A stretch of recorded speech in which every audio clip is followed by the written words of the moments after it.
Good evening, everyone, and welcome to the Norwood Zoning Board meeting of July 7, 2026. This meeting is being recorded by GoToMeet and also by Norwood Community Media. I'd ask everyone at this time to please silence all electronic devices. The format for this evening, I ask that any parties wishing to offer comment and testify on matters before the board, please approach the podium and state your name and address for the record. We do have a full agenda, so I would ask you keep to the point of the subject that's before us. The applicant will address the board and provide evidence and testimony supporting their proposal, and members of the board may ask questions before, during, or after the applicant's presentation. Following any questions or comments from the board, we'll open up the meeting to the town officials and the general public, and again, we'll also take in any written testimony that we received. All comments and questions should go through the chair. Following that, the applicant will be given an opportunity to address any concerns and make a final statement. The board then will consider continuing the public hearing and move to close the public hearing. If the board so chooses to close the public hearing, the board may proceed to deliberate and vote on the proposal. Tonight, the special permits will need 4 votes, and the variance would also need 4 votes.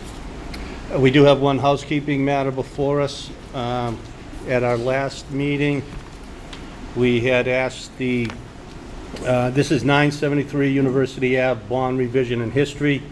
We had asked the proponent to meet with the town engineer, Mark Ryan, regarding their bond that came in inadequately funded. After a meeting with the town engineer and a visit by the town engineer, the applicant and the town engineer arrived on a bond amount of $110,000, which Mr. Ryan confirmed would be enough and necessary for the project to continue to stabilize the site. So before us tonight is to accept the bond or proceed with requiring a peer review, which we decided not to do last week. And then also there's a recommendation from the finance director to require an annual review of the bond amount as recommended by the finance director. So we'll take those 2 matters up first. Is there a motion to accept the bond amount of $110,000? So moved. Second? Moved and seconded by Maddie, seconded by Shannon. Al on the motion? Yes. Yes. Joanne? Yes. Shannon? Yes. And Matt, yes? Yes. Yes. And to take the recommendation of the finance director to ensure that the annual review of the bond amount, is there a motion? So moved. Second? Motion made by Matt, seconded by Shannon. Matt on the motion? Yes. Shannon on the Yes. motion? Joanne on the motion? Yes. Al on the motion? Yes. Yes. And yes, so those pass. It was also noted that condition 6 has not been met. I'd like to recommend to the board, as I did last week, that we ask the applicant to meet with the Conservation Commission to try to resolve this before asking them to come before the ZBA. So moved. Okay, so take that as a motion. Second? It's been moved and seconded by Matt and Shannon. Matt on the motion? Yes. Shannon on the motion? Yes. Al on the motion? Yes. Joanne on the motion? Yes. Yes, yep. And you'll notify the Conservation Commission. I'll notify the applicant that he has to contact the Conservation Commission. Okay. Very good. The next matter before us is 28 Eisenhower Avenue, case 26-12, and I will read the public notice into the record. Notice is hereby given that the Board of Appeals of the Town of Norwood will hold a public hearing on July 7, 2026 at 7 p.m. on the request of, and please forgive me, Shumukh Ghosh, case 26-12, with respect to the property located at 28 Eisenhower Road, Norwood, Mass. 02062, in the General Residence District. The hearing will be held at the Norwood Senior Center, 275 Prospect Street, Norwood, Mass. 02062, and also be available for remote participation via Google Meet. This application requests a special permit pursuant to the Norwood zoning bylaw, section 5.4.4, to construct an addition on a pre-existing non-conforming home. The home is non-conforming in side setback. The addition would increase the habitable floor area of the home by greater than 25%. Any zoning relief that may be required in adherence to the Norwood zoning bylaw shall be considered by the board Interested parties are encouraged to attend the hearing and make their views known to the board. Plans are on file with this application in the office of the Zoning Board of Appeals and may be requested by emailing comdev@norwoodma.gov Monday through Friday, 8 a.m. to 4 p.m. Sir, state your name and address for the record, please. Shamik Ghosh, 28 Eisenhower Road, Norwood, Mass. Okay, I didn't get that. I wasn't too far off on that. Yeah. Shamik Ghosh. Yep. Tell us what you want to do there, sir. So, as our family grew, so we wanted to build on top, so have a second floor, and then a family room in the backside of the house. Okay. Is that all? Is that it? That's it. And Okay. because I have my parents are getting they're aging, so my mom has Alzheimer's and Parkinson, so they Okay. want to come and stay, Okay. so we need some space. Yeah. And that was me behind you today, by the way. No, in my car. I went by your house. Okay. All right, Matt, anything for the applicant? No, have you talked to any of the abutters? Any issues with anybody, any of your neighbors or anybody? Not I know of. Okay. All right. Yep. Shannon? And then just double checking on the height. It looks like It's 28.4. 4. Okay.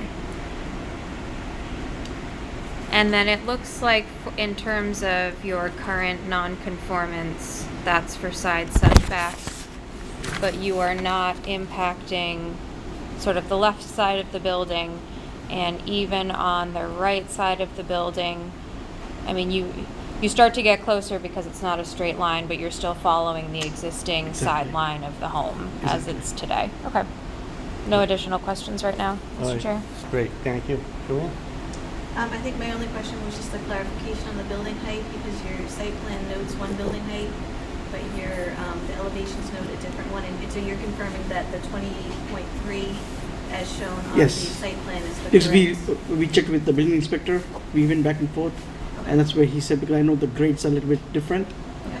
so that time the plot plan who done, the land surveyor, he reached out to them to make sure we had the right measures. Thank you.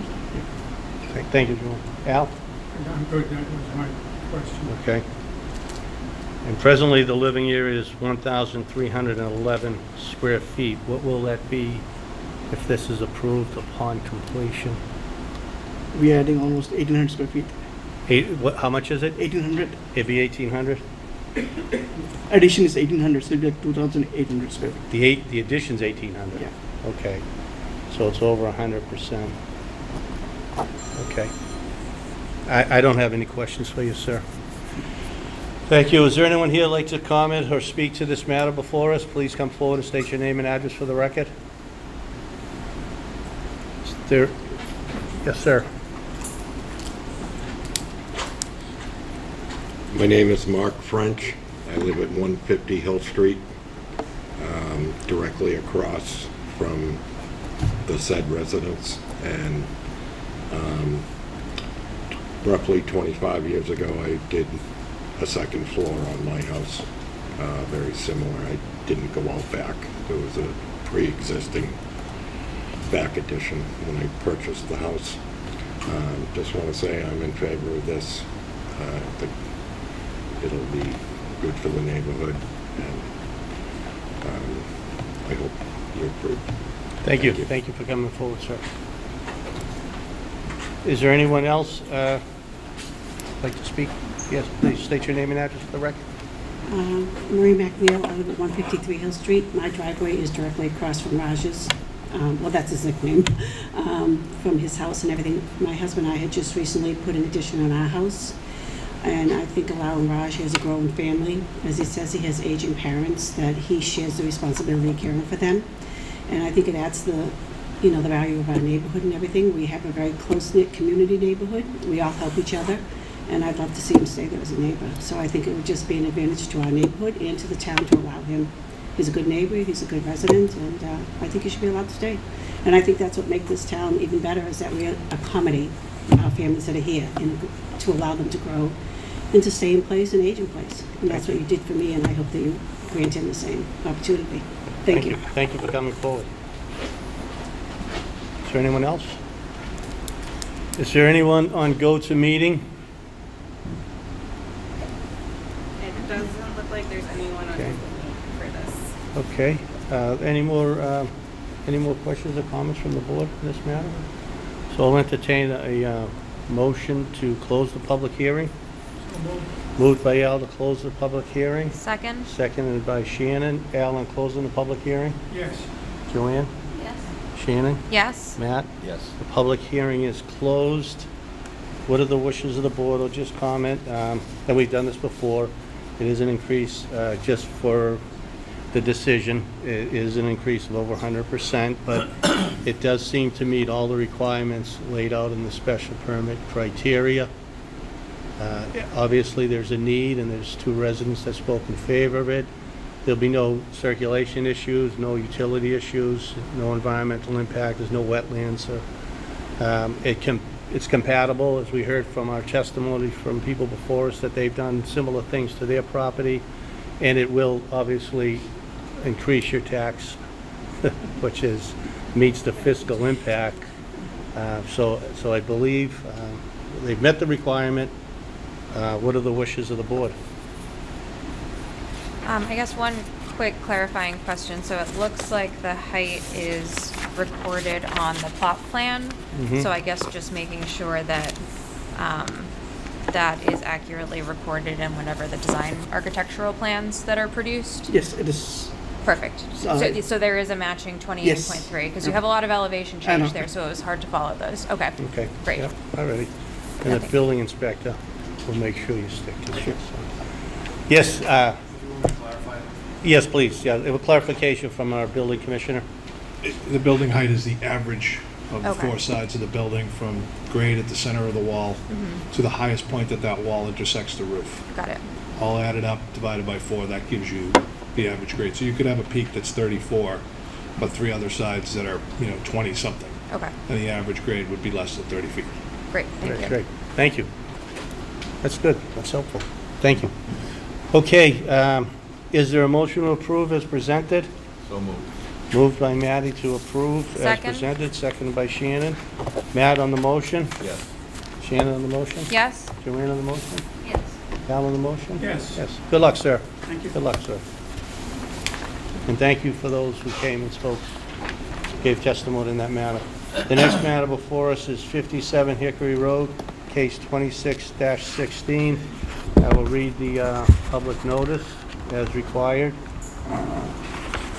Notice is hereby given that the Board of Appeals of the Town of Norwood will hold a public hearing on July 7, 2026 at 7 p.m. on the request of Jennifer and Edward Burke, case 26-16, with the respect to the property located at 57 Hickory Street, Norwood, Mass. 02062, in the single residence district. The hearing will be held at the Norwood Senior Center, 275 Prospect Street, Norwood, Mass.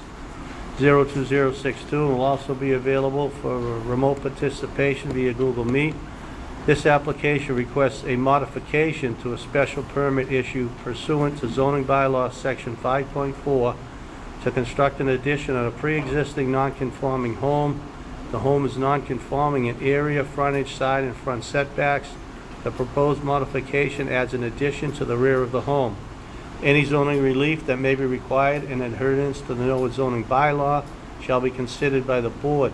Interested parties are encouraged to attend the hearing and make their views known to the board. Plans are on file with this application in the office of the Zoning Board of Appeals and may be requested by emailing comdev@norwoodma.gov Monday through Friday, 8 a.m., 4 p.m. Good evening, sir. Name and address for the record? Good evening. My name is Edward Burke, and we reside at 57 Hickory Road. Very good. Tell us what you want to do there, sir, and I know I sat on this years ago. Yeah, about maybe 3 years ago, Yeah, we came yeah. in front of the board.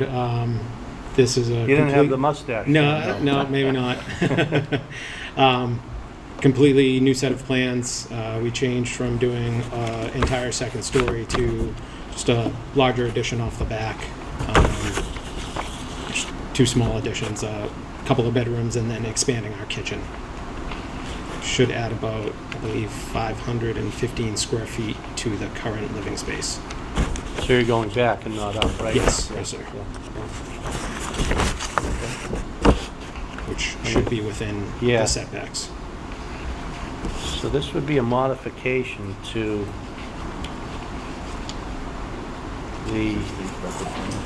this existing special permit of July 25th, 2023. And I guess it would be to accept the new plans. The modification would be to accept the new plans as presented by the applicant. And the finding of the board would be that the proposed plans aren't more detrimental than Yeah. what was originally. Yep, okay. Right, Matt, anything? No, I'm good, honestly. Yep. Shannon? No, I think it's, within the existing footprint of the building. I think it's in the back of the building, so it's not even noticeable from the front, so I don't think it would be, more detrimental than what was already permitted a couple of years ago. I agree. Yep. Joanne, anything? Just a clarification, your plot plan shows a porch on the front? Yes, that Is was. that included in your proposal? Yes, that was part of the original plan, and that is within the new proposal as well. In the drawings, it's noted as an alternate, but you are proposing that as a part of the... Yes, yes. Thank you. Al? Are you in compliance with all the setbacks now? No, I think it was non-conforming, and he was in frontage, side and front setbacks. So none of those will change? None of those were changed, no. No, it's actually inside of what the existing dwelling is, so there's no increase. Two or less then. Yeah, It's here, yeah, and all set. okay. And it looks like it's a 37% increase for the decision. Okay, thank you, sir. Thank you. Is there anyone here that would like to address the board on this matter? Okay. Is there anyone on GoToMeeting that would like to address the board on this matter? Okay, hearing none and seeing none, I'll entertain a motion to close the public hearing. So moved. Motion's been made. Is there a Second. second? Motion's been seconded, made by Matt, seconded by Shannon. Al, on closing the public hearing? Yes. Joanne, closing the public hearing? Shannon? Yes? And Matt? Yes. Public hearing is closed. What are the wishes of the board? The updated plans are not more non-conforming or impactful, and as a matter of fact, it might be slightly less, because you were going to, I believe it was going to be a second floor last time. Yes, yeah. So it actually potentially has even less impact Yeah. from the street and from residents going past than the original would. Yep. So I would propose to approve the modification to the special permit as presented in the plans tonight. Yep, agree. Any discussion? Any further discussion?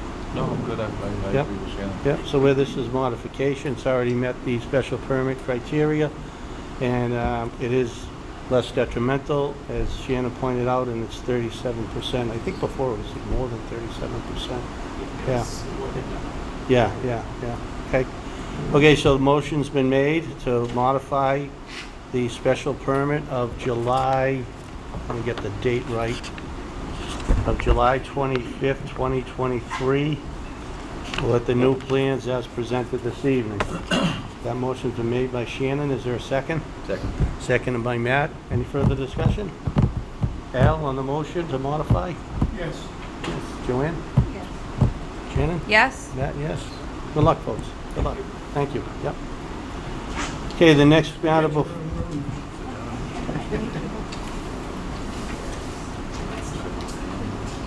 You're welcome. The next matter before us is 238 Pleasant Street and 2 East Cross Street, case 26-13. This is an appeal of a notice of violation and imposition of fines issued for failing to apply for site plan review for changes to a parking facility having 10 or more spaces. And there's no public hearing notice on this, right? There's nothing noticed.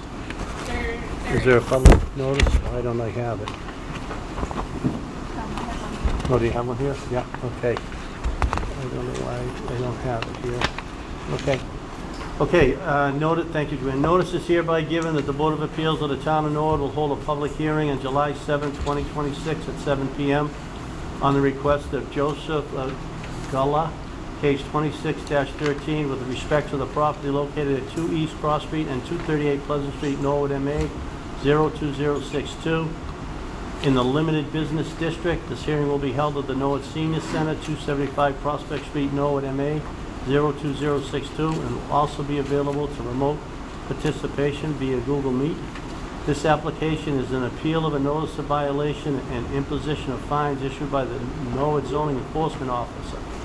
The violations reference are for failure to apply for a site plan review for changes to a parking facility having 10 or more spaces as required under the Norwood zoning bylaw section 10.5, 2, and 6. Any zoning relief that may be required in adherence to the Norwood zoning bylaw shall be considered by the board. Interested parties are encouraged to attend the hearing and make their views known to the board. Plans are on file with this application in the office of the Zoning Board of Appeals and may be requested by emailing comdev@norwoodma.gov Monday through Friday, 8 a.m. to 4 p.m. Thank you, Joanne. Okay, Gary, I guess we'll hear from you first, or I guess Mr. Hearn. Well, you're the, Mr. Hearn, you're the, Would be the, sorry? I believe it's. Yeah, you're the person before us in filing, so. Thank you. Mr. Chairman, members of the board, David Hearn Jr. of Gellerman Cabral, on behalf of C. Kelly's Rentals LLC, which is the owner of the property known as 238 Pleasant Street and 2 East Cross Street. There are 2 parcels, but they are all under one ownership. This property has a few uses. It is a gas station and has been for many years. I'm told it was probably the original gas station in Norwood. It also is has an auto repair shop and some other uses, tenants. There are 2 buildings on the site that were built in or about 1986. And what is before you is an appeal of a notice from the building commissioner that my client was in violation and attempting to claim fines for 141 days of $42,300 as of the date of May 19th, which was the date he notified my client that $300 a day could be due for a violation. We did receive a letter from town council. My client did. I don't know why they did, because my name's been on this file from the very first day of the filing with the zoning board. But that letter was a little confusing because it referred to 349 Lenox Street. We're 238 Pleasant Street. It also referred to the building commissioner having advised that failure to correct the violation would result in fines of $300 a day. That was not part of the December 29th notice that where Mr. Pelletier notified my client that there should be a filing with the planning board for site plan review. Now, site plan review, which goes through the planning board, is required in certain circumstances under section 10.5 of our zoning bylaw. It applies to any project other than single or 2-family dwellings in which one of the following occurs. More than I'll run through them quickly, but more than 3,000 square feet gross floor area in either a new building or a building addition, subject to a certain qualification. Creation of, and this is relevant to our case, creation of or changes to a parking facility having 10 or more parking spaces if that results in change in the number of parking spaces or in egress locations. Removal of existing vegetative ground cover for more than 20,000 square feet of site area, not relevant. Any sign erected, placed, or improved in the central business district, or any structural change or alteration to the exterior renovation to a storefront facade in the central business district. Those 2 are not relevant. And then there's a rather vague situation. Unusual conditions of water, sewer, drainage, traffic, lighting, or other site-specific conditions which are determined by the inspector of buildings to make site plan approval appropriate. Mr. Pelletier instructed my client to file for site plan review, apparently on a belief that there had been changes, or changes were being made to the parking area, a parking facility having more than 10 parking spaces. The parking that is on that property, that is laid out on that property, shown on a plan by John Glosser dated June 9th, 2026, which is in the file, is the same as appears in the 1986 plan that was created at the time the buildings that I mentioned were being developed. My client insists that there are no changes being made to the parking area. There was some repaving of parking area.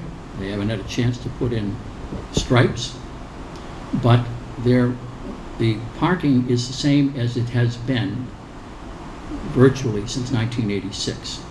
So number 2 of the site plan review, or site plan approval requirements, which requires a change in a parking facility, I would say doesn't apply. Now, we've been told, my client's been told, you can't park on dirt. I would appreciate it, maybe the building inspector can instruct us as to where in the zoning bylaw it says that. I've checked, run all the words relating to dirt and parking and pavement. Can't find any that apply to that. But if there isn't, we'll be interested in that. He mentions in a memo that was filed with the board in connection with this hearing, I'll get my copy of it, that there was a significant removal of vegetation on the site. What's the date on that memo? So we June know. 26th, I think Okay. it is. Yep. All the members have that? Okay, thank you. Go ahead. Okay. There were 6 trees removed from the site at one point. Nothing in the bylaw prohibits the removal of trees. The site plan requirements under section 10.5 refer to the removal of vegetated ground cover in excess of 20,000 square feet. We didn't do that. So any reference to removal of vegetation or anything is not relevant to this case.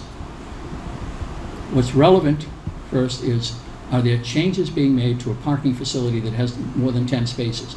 The answer to that is no, unless paving something when the pavement needs refreshing is somehow or other a change to a parking facility.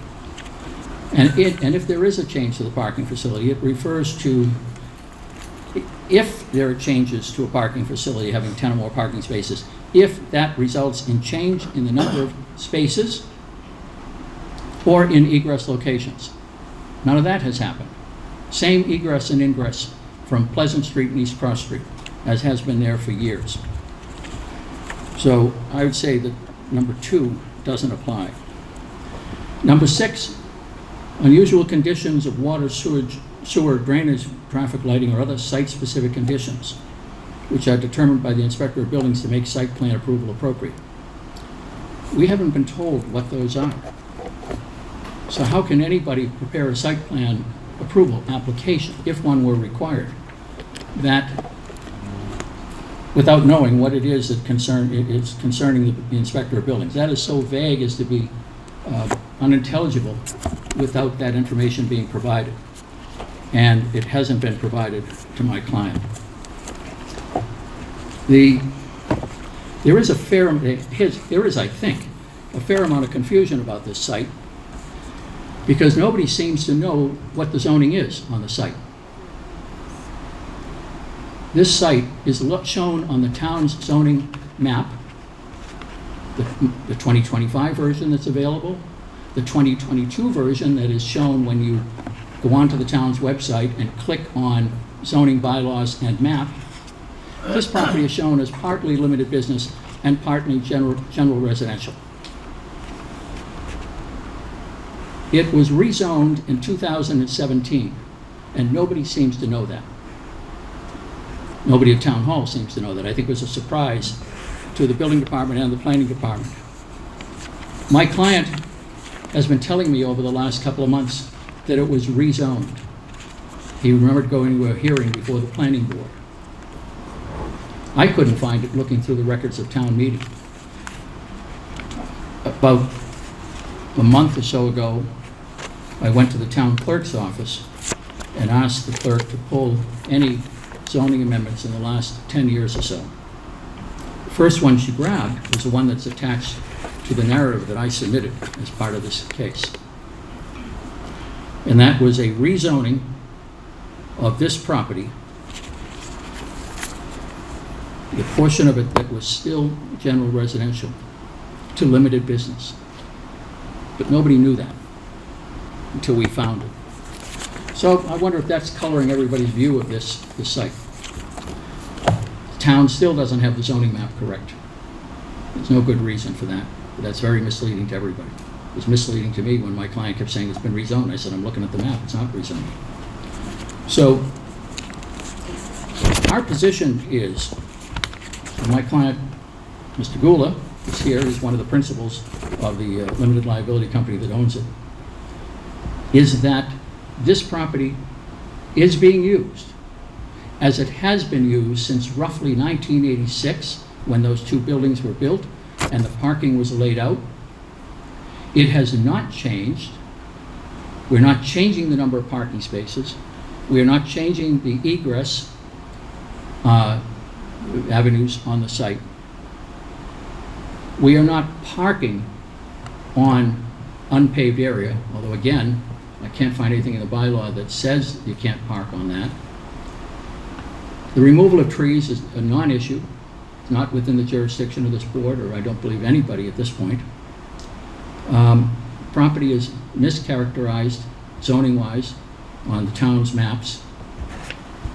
And if we were to draw a plan for site plan review, I don't know what we'd show on it, other than existing conditions, and no proposed changes, because no proposed changes exist. Now, Mr. Pelletier mentioned in his memo of the 26th that he'd been in touch with Mr. Glosso, who had done engineering work for my client, and they were, when are you going to get a plan, when are you going to get a plan? I talked to Mr. Glosso about that today, and he acknowledges that he hasn't been able to keep up with it. But he was telling me he went through a very difficult situation with his brother who had various mental and physical illnesses starting last spring, about a year ago, up through the middle of December, taking care of him. Paul Glossa ultimately died in December.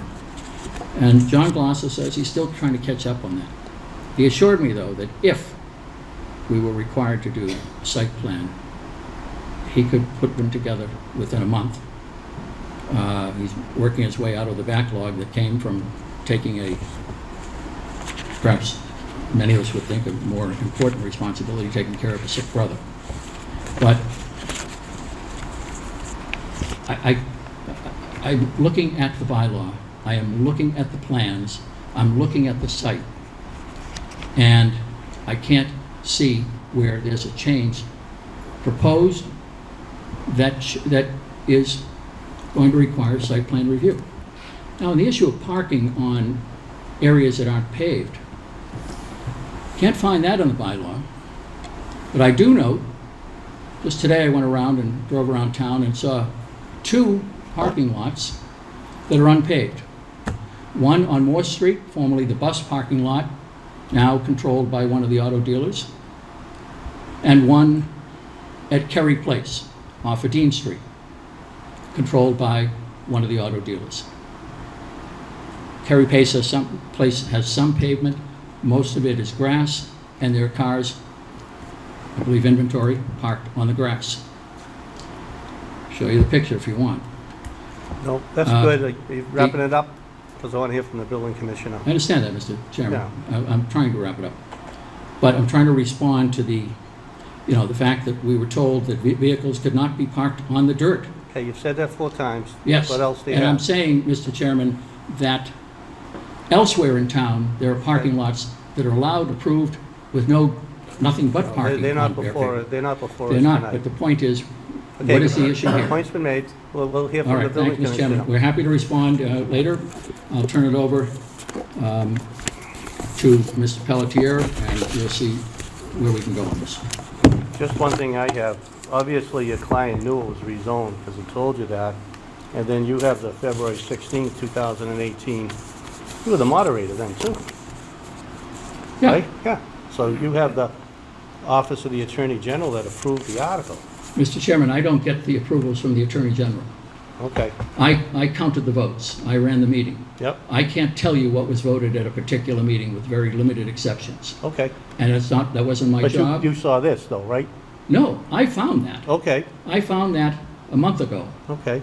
So it was approved. Then why is the zoning map wrong? Well, I mean, zoning maps in all communities have some discrepancies, and in this case, it's one of them, but we don't go by the zoning map. We go by what's on the assessor's records. No, we don't, from- Mr. Chairman. We go by the zoning map. That's what our bylaw says. From the decision, but just because the map's wrong, but in the limited business district, it'll state what streets divides it and things like that, correct? No. No, the zoning map is drawn showing parcels and dividing lines, sometimes going through those parcels. We've seen Right. several examples the last few years of, say, manufacturing and residential covering Yeah. different portions of the same lot. Right? This is a case where, as far as the town records show, and they're wrong, that this is partly general residence and partly limited business. Okay. And that's But the point. your client knew it was changed, because he He- testified it to that fact. He told me it changed, and I Okay. couldn't find it, nor did Mr. Glosser Well, find he it. knew it changed. But he couldn't find the paperwork, sir. Okay, But right. the people who should know what the zoning is for a particular parcel are the zoning department, the planning department, and the building department. They Okay. apparently didn't know, We because their did, maps... Yep, Because go ahead. Jared Dixon was also a town meeting member at that town meeting and knew Mr. Chairman. exactly Yep. what the zoning was, but Mr. you didn't ask her. Okay. Mr. Chairman, if I'm going to be interrupted by staff, that is No, completely unfair. no, she just made a comment, so let's And I not was get all interrupted excited. in my here. comments, Mr. Chairman. Okay. Just, Alex, next time, just look at me and we'll get you to say that, okay? Mr. Commissioner, you Gary can Pelletier, address Building everything you Commissioner, said. Town of Norwood. Well, since we're talking about the zoning for that particular parcel, I knew it had been changed. I knew it when I went out and met with Mr. Gula on site over a year ago on June 9th. He informed me, I checked it, I checked with Sarah Dixon. So I did know it. It has no bearing. It has no bearing on the parking. The parking that is on this plan, which hopefully everybody has seen, this is the original plan from 1986. Yeah. Which was pretty detailed. One of the things that it also addressed was stormwater. If you look at this plan in detail, I didn't get an opportunity to see Mr. Gloss's plan from June 9th. Nobody brought that to my attention. I know the original plan, but I did actually share this plan with John Glosser all the way back last summer when this started. And if you read my memo, I went out there on site with Mark Schubert, met Mr. Gula on site. He was at the time parking, I would estimate, almost 50 cars on site. There was never approval for that amount of parking. There was never approval for stacked parking on that site in any plan. That's what there is evidence of, photographic evidence, all the way back as early as 2019. The striping of the lot determines parking spaces. So if there is an absence of striping on the lot, then that's not a parking space. Just because you're parking vehicles there, if it's not a striped parking space, then it's not an approved parking space, and it's not an approved by the planning board on the plan of record. And if there's parking in addition to those spaces that are approved on the plan, that's not in compliance with the plan of record and the approval from the planning board. So those are my comments relative to that. When I met with Mr. Gullah on site, he understood that he needed to file for site plan review because he had stated that he had cleared some of the trees in the lot because he needed more parking. That's also what his tenant told me. His tenant told me that he parks cars on the dirt, had been for years, because he doesn't have enough parking there. That was the reason. But that he didn't keep them there all the time. He moved them around, which, okay, that's all fine, well and good and well intended, but the site plan approval and the plan of record was there for a reason. There was some differences, and there still are today.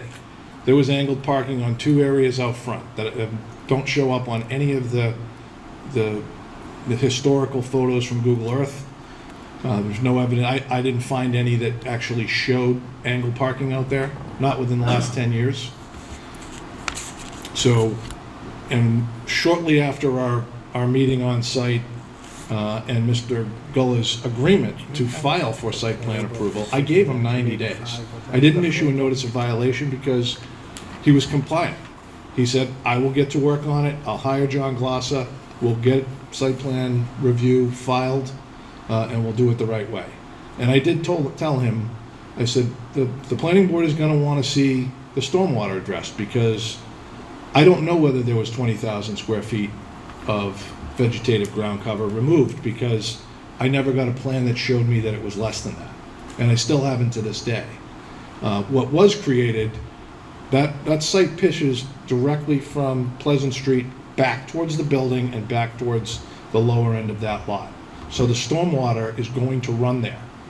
There's no stormwater management, and now there's no vegetative ground cover on the back side of that lot. There's nothing to address that. As far as the parking on dirt, it doesn't matter whether it's dirt, newly paved asphalt, gravel. If it's not an approved space to park cars per the plan of record, then it's not in compliance with the bylaw. Okay, that was my determination. And I got no argument. No, there was no appeal of my verbal, there was no argument about my verbal order for him to file for site plan. There was a lot of reminding. And I did speak with Mr. Glossa. I know he had a bad year last year, but at the same time, when we got to April of this year and there was still no plan of record filed for site plan review with the planning board, enough was enough, which was why I filed the demand notice for fines. I did notify him in writing. I did notify him verbally again in December.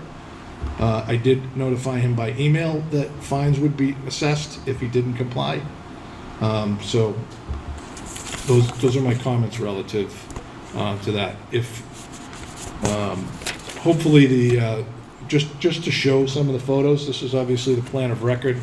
If we could show the 2019 picture, Alex, that one. I don't know if you can zoom in on that or not.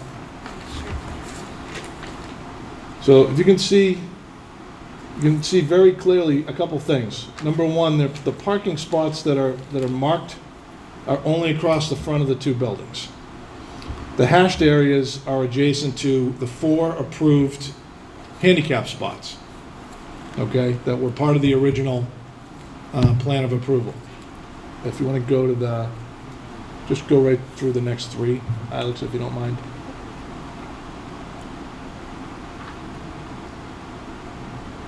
This is 2024. Again, one other thing to note is you can see the amount of trees and ground cover. About, I would say 75% of that lot was covered. You can see the dirt area. That's actually, right on the edge of where the parking was supposed to be designated on the plan of approval, but it was never paved and it's not striped. And there's no other parking on that at that time. But what you do see is the beginning of stacked parking on the front of the building, which is 2 vehicles nose to tail across on the right-hand side. That's not approved on any plan and was not approved by the planning board. This is 2025. This is right about the time when we had our meeting on site. You can see that most of the trees have been cleared. The large trees have been cut. You can see there's about 40 to 45 cars parked, many stacked, many on the dirt, not in designated parking areas. And this is when we had our meeting on site, and Mr. Gula agreed to file for site plan review to have this addressed and come into compliance with either the plan of record or a new plan, which he has the right to do. The zoning relative to that area, whether it's general residential or limited business, has no bearing on this whatsoever. And then the last photo was shortly after, sometime between July and October. And what you see here is two things. One, you see that the lot has either been completely repaved or seal coated, eliminating all of the parking spaces that were designated. There's no lines, there's no striping, there's no handicap parking. That's how that condition is today. If you pull that up on Google Earth, as of June of 2026, which you can, you're going to see that exact configuration. So there were still vehicles being parked well on the portion of the lot that was not approved on the plan of record. It's overparked. The original plan had 35 parking spaces, 4 of which were handicapped. That has no handicap spaces, and there's well more than 35 parking spaces being utilized, which are not approved. So those are the reasons for the non-compliance. And the applicant had every opportunity to write this. And 90 days is a feasible amount of time to generate a plan and get a revised plan filed with the planning board. I gave him that. I gave him actually 5 months before I issued a notice of violation. And it's been over a year and still no plan has been filed.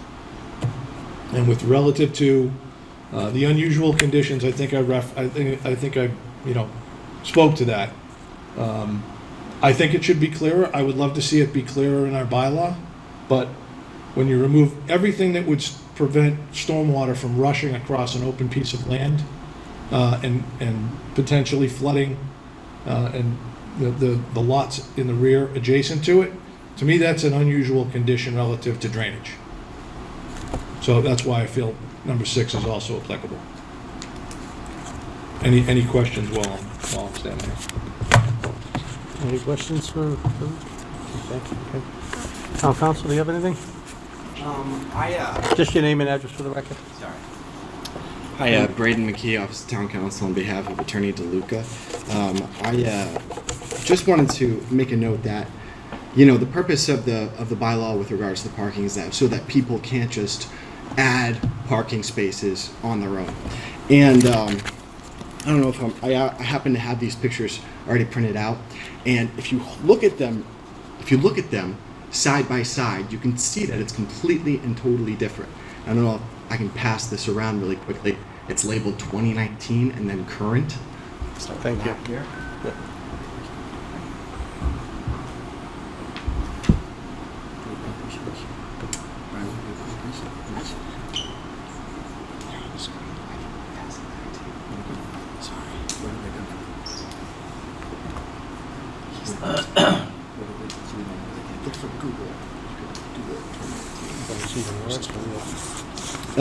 Anyway, so that's the purpose of the parking bylaw, is that people don't just add randomly. Okay, there's a reason why we have this. And then on the part of the building commissioner, he has the discretion under the bylaws to make the determination of when site plan review is required. He did that. He sent the letter in 2025. He met with him. He told him, in terms of notice and in terms of actual change, this is very, very straightforward.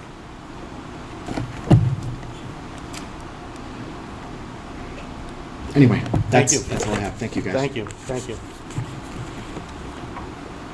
Can I Okay. see the pictures? Yes, yeah, please give those to Mr. Hearn. So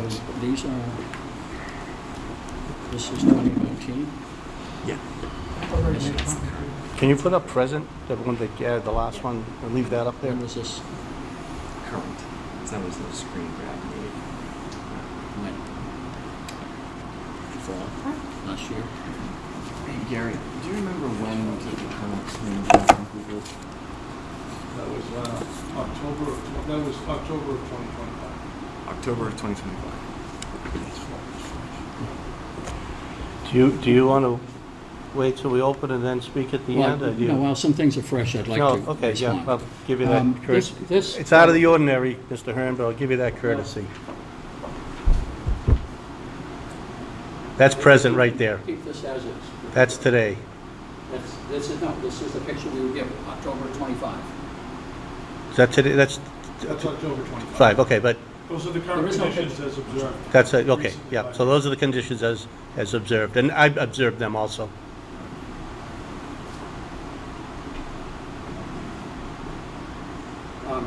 This, Mr. Chairman, is when the asphalt was new and couldn't be parked on. So that's why all the cars are off the asphalt at that point, in October, the fall of 2025. So that's showing a particular time But to that when they point- couldn't use it. To that point, there's still cars parked there last week in that dirt, and it's not striped. Absolutely not. No cars Mr. are Gould, parked. Mr. Gould can speak to that. I can speak to it, because I went there and I saw it when I got the thing, and Mark, please, up to the podium. Mr. Gould, if you could identify yourself. I wrote the whole thing off after Mr. Pelletier started on me about getting some parking.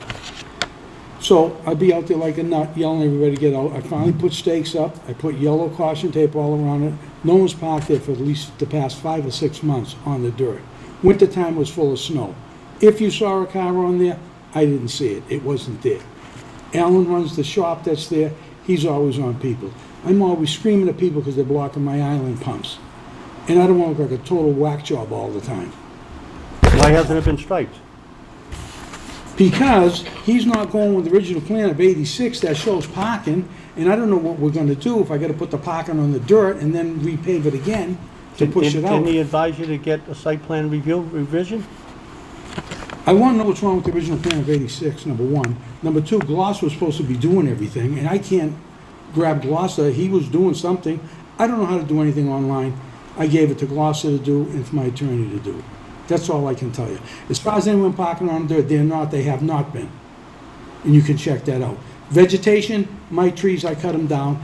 I didn't like the snakes and the rats coming from the dumpsters from both sides. And I can show you that if you need that too. I don't understand what's going on. We're trying to make a business there and clean things up. I can show you where the town came to Dick Mazzocca when I was looking at everything, and they asked if the contractors could park their trucks there for months on time. No one ever complained about that. That has nothing to do with this. It has to do with parking on the dirt. It has not, but not, the dirt parking is a non-issue. What the issue is you've licensed site plan review for 35 cars, you've got 50 or 60 cars. That's one of the issues. You wiped out the handicap spots. That's another issue. You haven't How did we wipe out the lined the handicaps? thing. How did we wipe out Nothing's hand- lined there. He's got signs there. The place has never been, It doesn't never meet, been it striped. doesn't meet the site plan review from 1986. It's never been striped. That's all I can tell you. I bought it that way. It was striped. No, it wasn't. Never striped. I've been there since I've been 16. Find me a stripe. All right. Okay, whatever.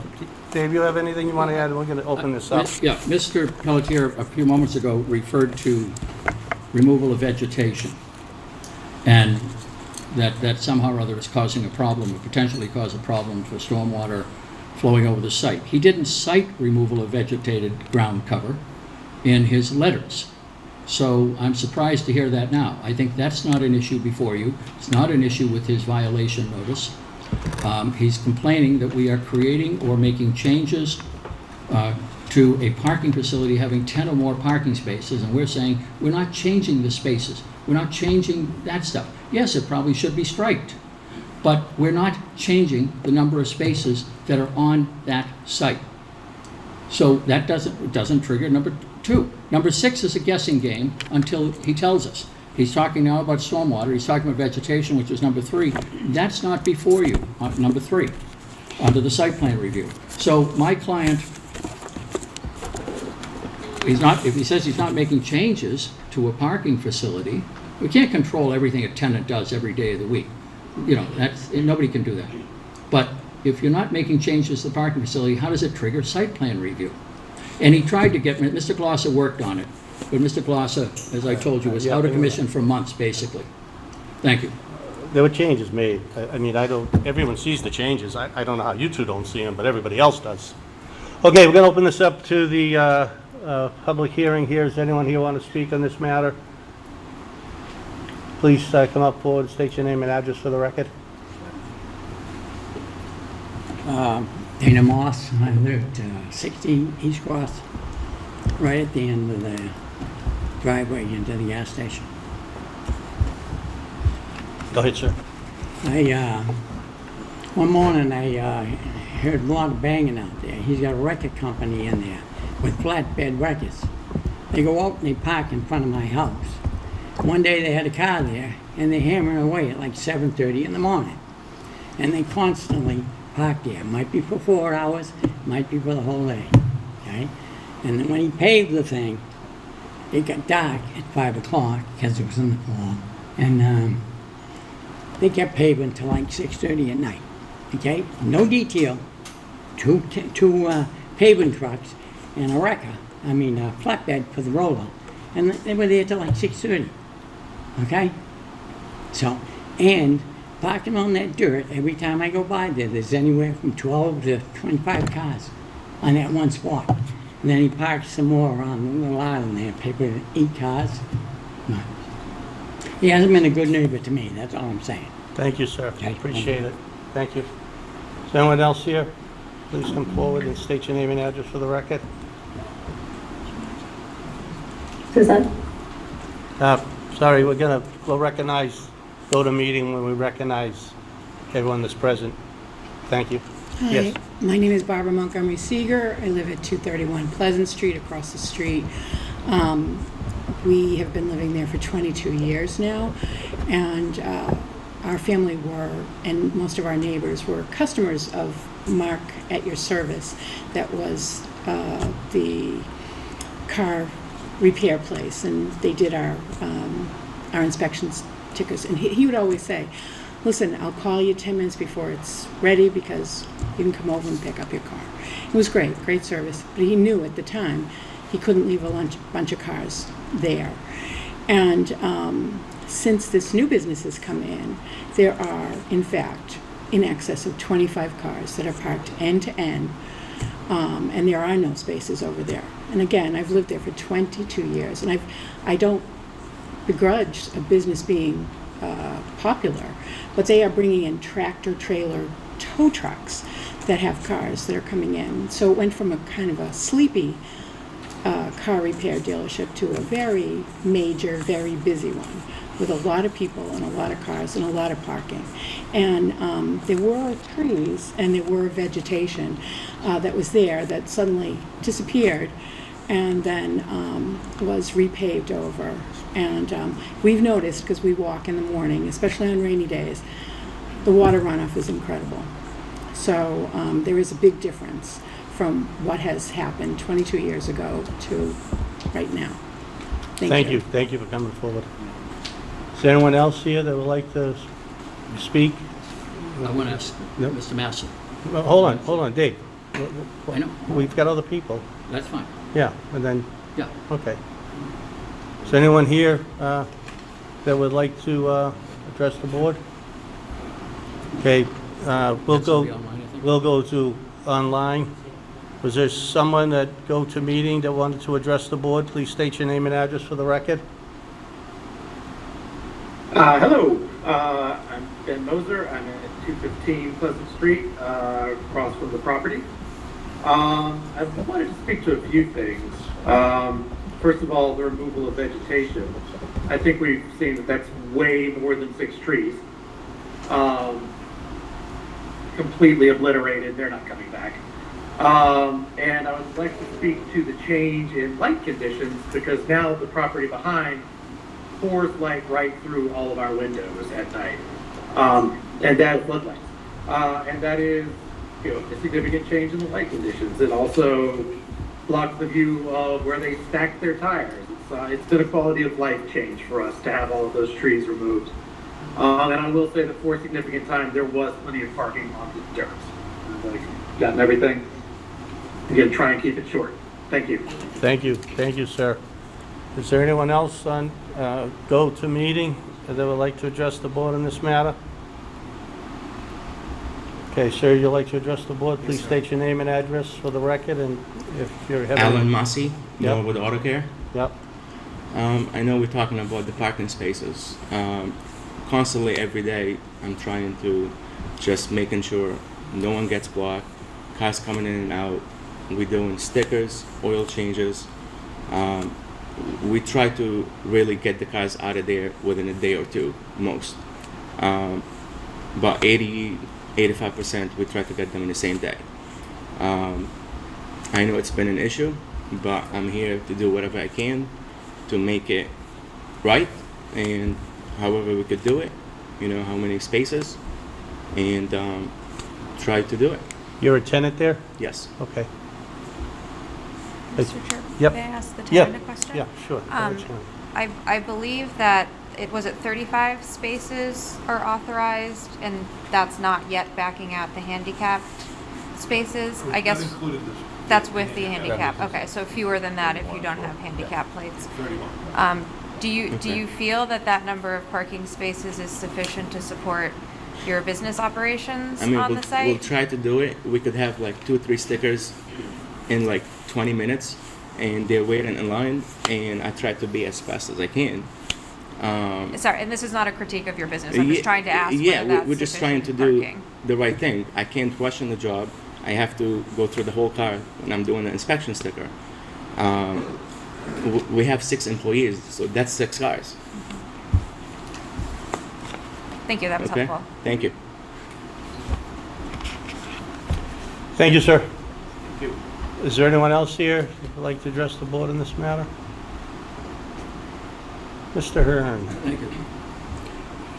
Just a couple of points, Mr. Chairman.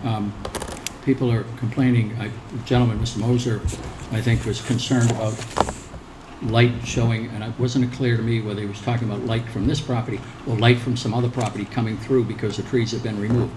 There's no prohibition on... Okay, thank you. No prohibition on the removal of trees. My client did it. It's half a dozen trees. Some people might think it's more, but he knows his property. He knows he's been associated with that property for at least 40 years or so, working with Mr. Mazzocca before he owned it. Mr. Pelletier, in his memo of June 26th, refers to, he's looking for a fine as of the date in May that he issued his notice, which was the first time my client became aware of the possibility of a $300 a day fine. He notes the town has expended considerable time and energy pursuing compliance with our bylaws in this case and should be made whole for those efforts and expenses. If the board finds that the citation by the building commissioner is appropriate, I would ask that you consider what the real cost of this might be in terms of time. If $42,300 is just under 30% of the building commissioner's salary for the current fiscal year, and I don't think he's really spending that much time. So if the town's to be recompensed, the question is, how is the town, what does it cost the town in terms of staff or anything else for trying to enforce this? My client's not opposed to doing it. Mr. Blasa said when I talked to him late today, he could do a plan in a month, and he apologized for not getting to this sooner. But I do think, number one, we don't think that if the citation is appropriate, that his site plan review was necessary here. But I also understand the thinking of some of the members of the board, and I've heard the comments. And so I would argue in terms of mitigation, $300 a day for whatever days are involved is in excess of the cost. That's the code. And I don't think it's fair that you use an analogy comparing Mr. Pelletier's time, because he's got other things to do in the town, and I think he's simply stating there's other things to do with everything going on. We see it all, than trying to resolve this, which you hoped that a year ago it would have been somehow resolved, and I think his patience are fair thin, but it's what the town says the fine is, $300 a day. So that analogy is unfair and doesn't work for me. Let me say this, Mr. Chairman, to that. Number one, the first time $300 a day was mentioned, was May 19th of this year, when he informed my clients that there was an accrued total of $42,300. That number, $300 a day, was not in his first notice, didn't put my client on notice that the fine was running against him. May have mentioned fines might come up, but did not. So the violation is really a violation for not having filed for site plan review by the deadline that was established on December 29th by Mr. Pelletier of 90 days. So if you go 90 days from December 29th, you're somewhere toward the end of March. And if Mr. Pelletier is saying the town should be made whole for these efforts and expenses, then tell us what the efforts and expenses are. I'm just trying to contrast this because I know Mr. Pelletier is a busy man. He has a big job. There are huge projects in this town going on, as well as smaller projects that he and his staff are responsible for. But to say that making the town whole means you impose a fine of $42,000 plus to make it whole, that more than makes it whole. Point well Okay? taken. Okay. That's and kind of that's it. something that we'll discuss amongst the board if we get to that point. One other thing, if the board, again, some of you are familiar with Mr. Gloss's situation. I've tried to as Dave, gently as possible mention it. Here's the thing, right? If he's not available, you need a new site plan. To argue that you didn't make changes there, I don't think, does any member of this board believe there were no changes there? No. Okay, so you need a new site plan. So let's get there. That's the issue. That's the issue. There's the issue. And the engineer who's familiar with the site, who had worked on the site for Mr. Gula in the past on this, and who had been working on it last summer, basically was out of commission from June till the middle of December and is playing catch-up. So very often, we use the same engineers because they know the site, we know how they work, all right. So to say, Dave, go out and start- I'm gonna, making a look, we got a pitch, lot Mr. before Chairman. us, okay? I know you do. Okay? He's simply asking for a new site plan, and engineers are engineers. My son's an engineer. If he went in there tomorrow, he could figure it out, right, what has to be done. And you could figure it out, Dave. Okay, so we can keep going on and keep letting the fines go on and on and on. No. Or you can suggest a solution with the building commissioner. You need a new site plan, and if you're gonna argue that, you're gonna lose tonight. And you just mentioned, suggest a solution. If we have to file a site plan, we'll do the site plan, Mr. Glosser would have one prepared within a month. Right. We can do that. And we're gonna go back But to, we had to file this when we had to file this appeal, because the first time that fines were even mentioned was May 19th, and so I had to file within a certain time after that. We did that. The fines were not mentioned before that. The letter, despite town council's letter, the letter of December 29th made no mention of fines. It just said you get 90 days to do this. Otherwise, you're in violation. He didn't ignore it. He did not. Mr. Glosser has worked on plans, but he has not been able to finish this up for us. So I don't want people to think that Mr. Gula or his co-owner or even Mr. Massa, who's a tenant, are thumbing their nose at the town. They're not. They didn't believe they had to do it, and they were concerned that it was.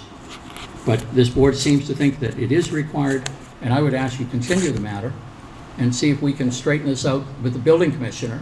But I had to file this appeal as soon as we did. I got no problem with the All right. appeal. Yeah.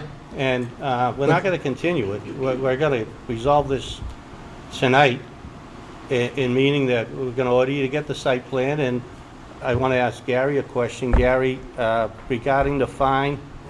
Can I ask? I wanted to come up and speak to a couple of things. Okay, okay, yeah. Dave, you done? Well, I think so, Okay. but I don't know I what think he's going to say. Shannon might have a question for you. Yeah, I just have a question, Mr. Hearn. You've been referring to Mr. Glossa being able to put together and submit a site plan.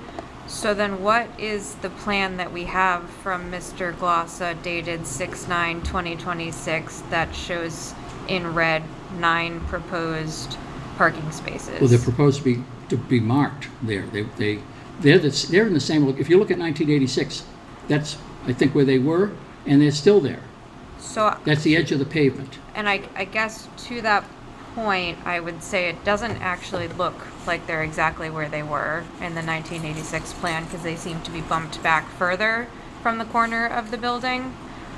So I guess I would raise the point that it seems like for the use on the site, the number of parking spaces that you're showing in this plan, as well as the 86 plan, does not seem to be sufficient for the operations on the site, so that would be very challenging to propose as a solution, I think, to some of the issues as well. I think from what we've seen, what we've heard from Mr. Massa, and that maybe the number of spaces that were shown in the 1986 plan and that are shown on this plan are not working out to be sufficient. Nor that are they in in and the of same itself, place, I think. That in and of itself, I don't think is a violation, but it points out that maybe site plan review would be appropriate so that they can expand the parking. Mr. Goula wasn't interested in expanding the parking, but if they have to expand the parking because of the increase in business, as you may know, various auto shops have closed in town, and the ones that exist are busier than ever. So to that point, what Mr. Glossa put together, I said, we need a plan, we have to appeal this by June 9th, I think it was, to get it on this agenda. I've got to get a plan, you've got to show what's there, and show those spaces that are laid out there. That's where they've been. That's what he did. So that's where that plan came from. But if he has to do site plan, then site plan involves drainage issues, landscaping issues potentially, stormwater control. That gets to be a big deal. He wasn't asked to do that with this plan. He was asked to lay out what appeared to be the current existing conditions, which he understood to be the same as it's been for years and years. Maybe a slight shift in them. I understand your point, looking at some of They those seem to be off by the order of magnitude of a full length of a parking space from the original plan, from just eyeing it. I don't know, but we'd have to have the measurement, compare the measurements on that, But my point is, and Mr. Pelletier has something to say, I'm sure, on this. My point is, in May of this year, my client for the first time heard that somehow or other they owed $42,000 to the town, or potentially owed $42,000 to the town. That's the first time they heard about it. And they hired me to take an appeal. That's where we are.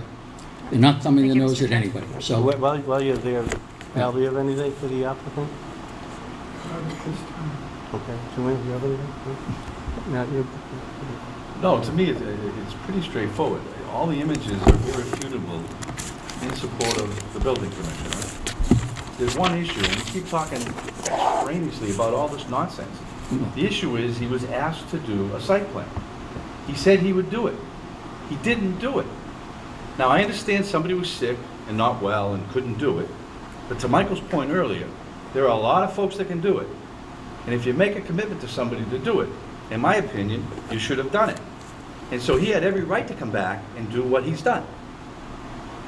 Am I wrong in anything I just said? And for May 19th... Am I wrong in anything I just said? Yeah, well, Okay. with all due respect, it wasn't the engineer that was sick, it was his brother who was, for many years, in his care and charge. Understood. It's worse than being sick yourself I sometimes. get that, but that's not the point.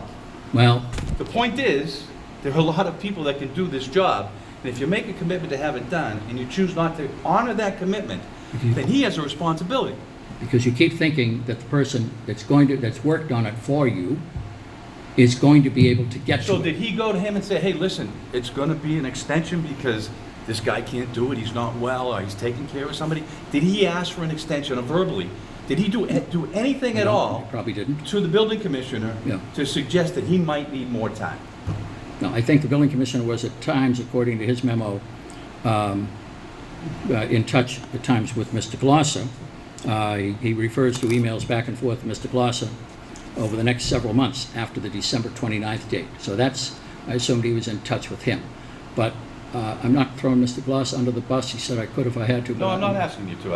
I'm just saying. trying to And I knew his state what the situation. facts are in my- I knew his from what I've situation heard. for years. I knew the brother. So, And to that point, in that paragraph that you're citing about the emails back and forth, Mr. Galula's name's here too, so he was receiving these emails no, also. Mr. Goula's PE. He identifies him as Oh, Mr. okay, Goula's PE. okay, all right, thank you. Yeah, no, he Thank was you. dealing with Mr. Glossa. Thank you for Mr. clarifying Goula that. said, with all due respect to my client, he says, look, he doesn't understand this stuff. He doesn't know the electronic stuff. He doesn't understand that stuff. It's not in his line of work.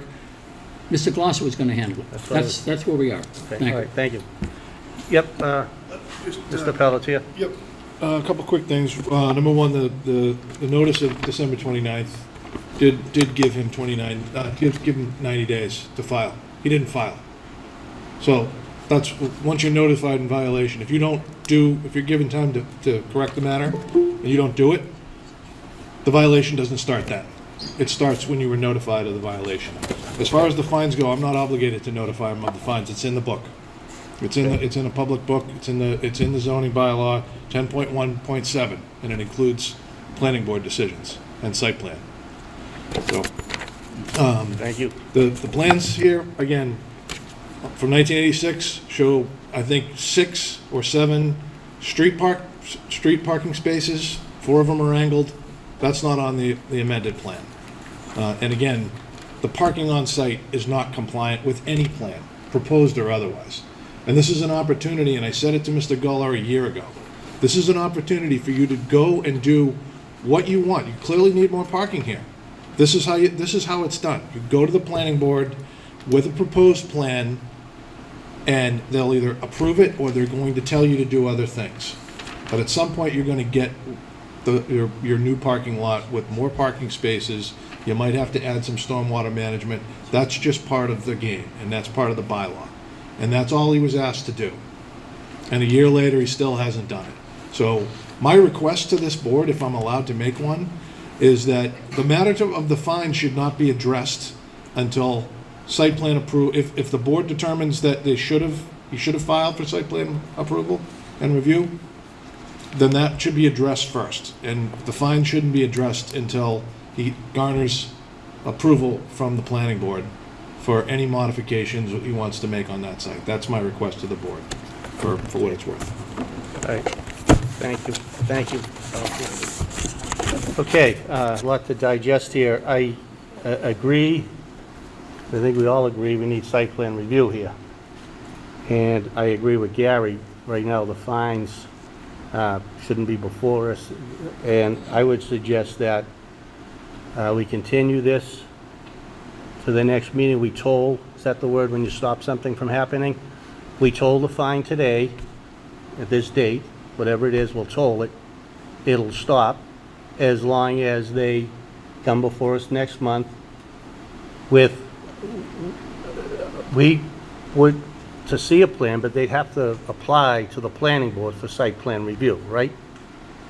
Correct. Site plan review Correct. goes to the planning board. So they would have to come back to us and present the plan that we don't approve or anything. We just we review it, but it's not our purview. It would just be, okay, at that meeting, then we can decide what we do with the fines.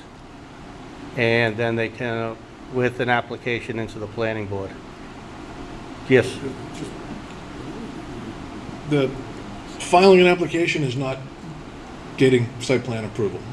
okay, And which is what needs to happen from the planning board. This is a modification of a 1986 plan that's going to require a fair amount of modification, yeah, inclusive of addressing handicap parking, the uses that are there now, the additional space that's been cleared. I would say that this should be told until the planning board grants site plan approval. right. But we want to make sure they're going to do it. That's Yeah. the whole point. Yeah. Is if that takes 90 days, if it takes the rest of the summer or into the fall, Well, we're not going to let this go. Well, what That my intent here is, with any enforcement order that I have, is compliance. Yeah. That's all we're asking for, is work on complying with the bylaw, with how it's written, and file the necessary applications and see it through. That's Would really you it. be comfortable if we give them 90 days to get I site plan understand it review? takes a while Yeah. between getting on the planning Right. board agenda, filing, a plan and an application that meets all the requirements of the bylaw, having it reviewed by the planning board, and then approved, or they might ask for certain modifications. Yeah. So however long that takes, what I've consistently done with anyone I've asked to file for site plan review is that they file as soon as possible and then see it through. And then, we're not, again, So we're 90 not days- looking for the fines. The 90 days you gave him last year was reasonable. That would be reasonable today, in my opinion. It would be, I Okay. agree. Okay. And as far as the fines go, the expenses, I get paid the same whether Right. I'm issuing violations or not. But we had to engage town council on this, and that's not part of normal business expenses for There's the the town. 42,000. So, anyway, Well, that's thank all you. my comments. Thank you. Thank you. Okay. Would that be acceptable? 90 days, we'll toll it today. Yeah. 90 days to get your site plan into the planning Get board. it in, and we could begin hearings. Why don't you do it within 90 days? And what? As long as you get the plans in before the planning board 90 days, I know they might They sometimes continue take it. a couple of hearings. Yeah, right, which is fine, but get it in, Yeah. complete package into the planning board with 90 days, we'll toll that. When the planning board approves it, we'll make a decision on the fine. Does that sound reasonable to you, Counselor? Yeah. Okay, right, so it's reasonable with town council, is it reasonable with the applicant's council?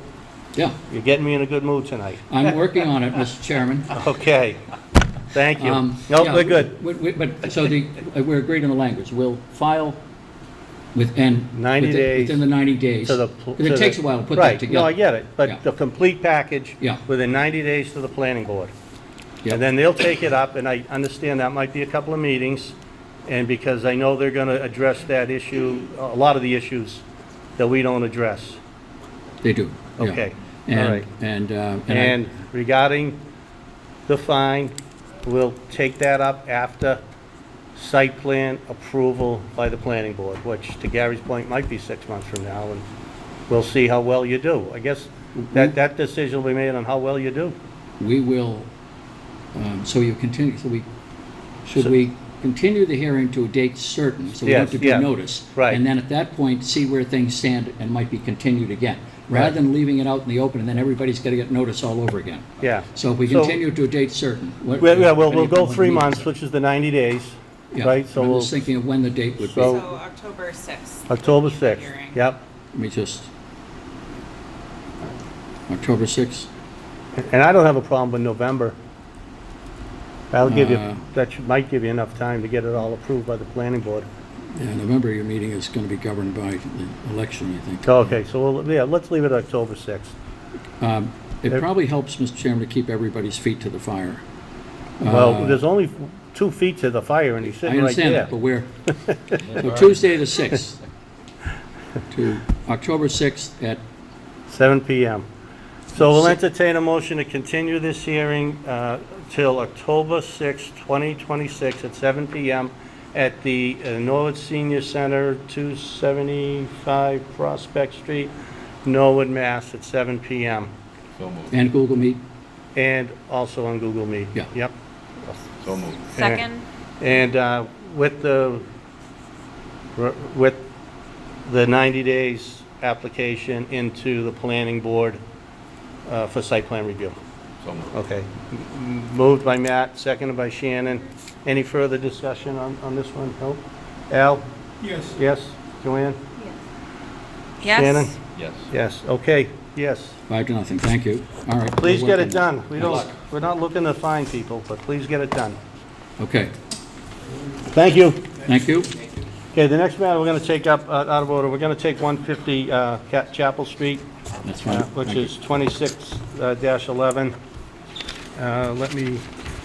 Let me find that matter here. Notice is hereby given that the Board of Appeals of the Town of Norwood will hold a public hearing on July 7, 2026 at 7 PM on the request of Alex P. DeSilvia, representing Grace Church regarding property located at 150 Chapel Street, Norwood, Mass. 02062 in the single resident zoning district. The hearing will be held at the Norwood Senior Center, 275 Prospect Street, Norwood, Mass. 02062.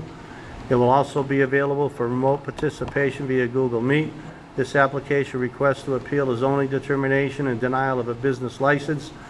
The determination is that the Grace Church may not rent their commercial kitchen to another business in a single resident zoning district where business retail use other than home occupation is not allowed. Any zoning relief that may be required in adherence to the Norwood zoning bylaws shall be considered by the board Interested persons are encouraged to attend the hearing and make their views known to the board. Plans are on file with this application, the Office of the Zoning Board of Appeals, and may be requested by emailing cped@norwoodma.gov, Monday through Friday, 8 a.m. to 4 p.m. Yes, sir. State your name and address for the record, please. Yes, Alex De Silva, 16 Prescott Road, Norwood. So, welcome.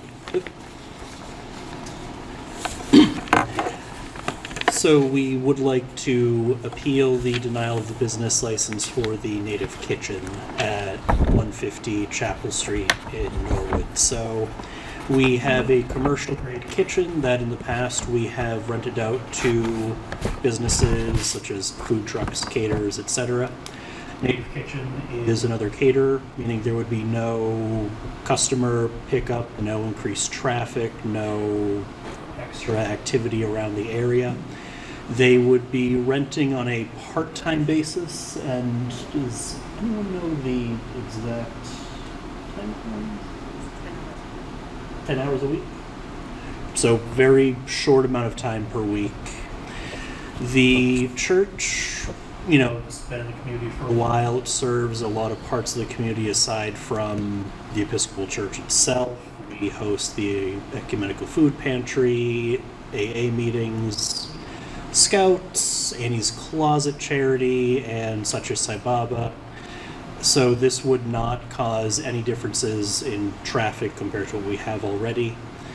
And in the light of the post-pandemic dip in attendance, financials have been very slowly recovering. Without the rent from Native Kitchen, we are on track to have a $34,355 operating loss. And with Native Kitchen's rent, that would be cut to $19,955. So it would be a massive financial lifeline for us. Okay. Thank you, sir. We might call you back up here at the end. All right. We're going to hear from the building commissioner, Mr. Pelletier, please.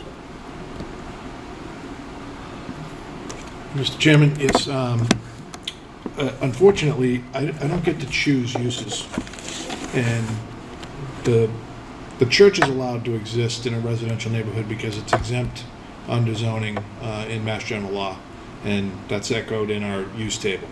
So, unfortunately, commercial businesses are not allowed in the single residential districts. Unless they meet home occupation, which would be for a single-family home, which this is not. I don't have the authority to grant a use variance, and in fact, they're illegal. The only way possible I could think that this would be allowed would be under a temporary use special permit.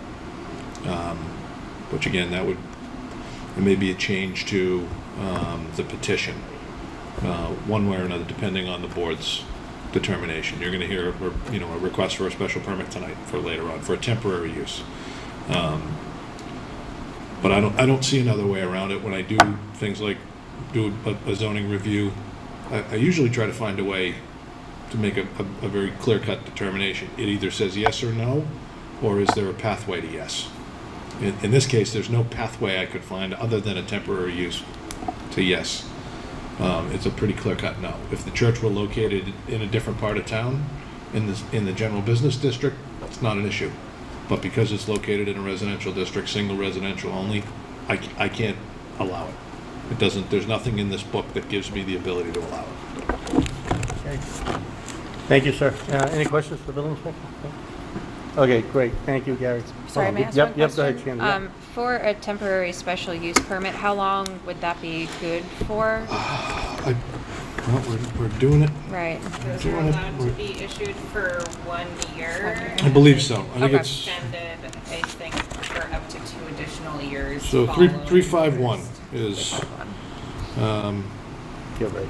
Yeah. Yeah. Not more than 1 year, subject to renewal for not more than 3 years. Okay, thank you. So I don't know if the board can amend the petition as part of the appeal and hear it tonight or not, or if you want to have them come back. That's your purview. Okay. Thank you. Thank you, Sheena. Thank you, Mr. Chair. Yes, sir. Come on up. Yeah. So just really a question more than anything. When was the area the church is in made a single-family zoning area? Because You know that you can make that call tomorrow to okay. to the planning department. All right, I don't know, curiosity. but Sorry. that's where you are today. All right. Okay, thank you. Thank you. Is there anyone here who'd like to address the board regarding this matter? Please come forward and state your name and address for the record. Hi, my name's Elizabeth Gurney. I live at 34 George Street in Norwood. I wrote a letter, so I'm going to stick to it. Okay. Grace Episcopal Church has long been a part of the Norwood community, and like many churches today, we're facing the difficult reality of low membership and reduced giving. Our church operates primarily through membership donations and fundraising, and those resources are increasingly stretched as we work to maintain our building, support our ministries, and continue serving the community. The revenue the church would receive from allowing the Native Kitchen to use our kitchen would provide meaningful support at the time when it is genuinely needed. The income would help Grace Episcopal Church remain financially viable, preserve our presence in Norwood, and continue to offer the welcoming space for worship, outreach, and community activities. We believe this proposed use is consistent with the spirit of community partnership. The Native Kitchen would be using the existing kitchen within the existing church building, and the arrangements would help both a local small business and a long-standing community institution. Rather than creating a burden, this would allow the underutilized church resource to support local enterprise while helping the church meet its financial obligations. And then I go on to say, we hope that you reconsider. But just like Alex said, we are, might be shocking the amount that we were willing to take on as a loss this year. We just got a new rector this last year. I had taken over as our treasurer in 2020, which was great for me in January because then COVID hit and things went south for the church. And then 2 years later, our rector retired, so we went a couple years without a rector. And these wonderful people who were here to support us kept this church going. We were fortunate enough to go through a search and finally find a wonderful rector who's just started with us, which is putting us kind of in this financial position. We went into it knowing that we would have to do something in order to make some money for this year. So one of those things was considering using the property that we have that's quite underutilized. Now every single inch of Grace Church is used by our wonderful scouts that are there 4 to 5 nights a week, the AA group that meets every single morning during the week, the Sai Baba group that meets Sundays afternoons after we have church, as well as the food pantry who are there 7 days a week. Those people, if you need a volunteer, go to the food pantry. Those people know how to work. So this would really help to keep our church thriving in this community. And I understand the zoning thing, so I'm hoping that maybe we can do a little bit of what he said and get that special permit. So Thank you. Thank you very much. Thank you. Is there anyone else who would like to approach? Yes, sir, please approach the podium, state your name and address for the record. My name is John DeZuba. I live at 4 Lane Drive in Norwood. And I just want to go on record in saying I am against them being allowed to have a commercial food operation in there. As I stated earlier, they wouldn't have customers coming in and get it, but they would have food trucks coming in there and getting it. The area there is a heavy traffic area with traffic coming off Walpole Street and traffic coming up Chapel Street. In that area, okay, there were 13 crosswalks. Only 5 of them are controlled by lights. So people can't push a button and have traffic stop.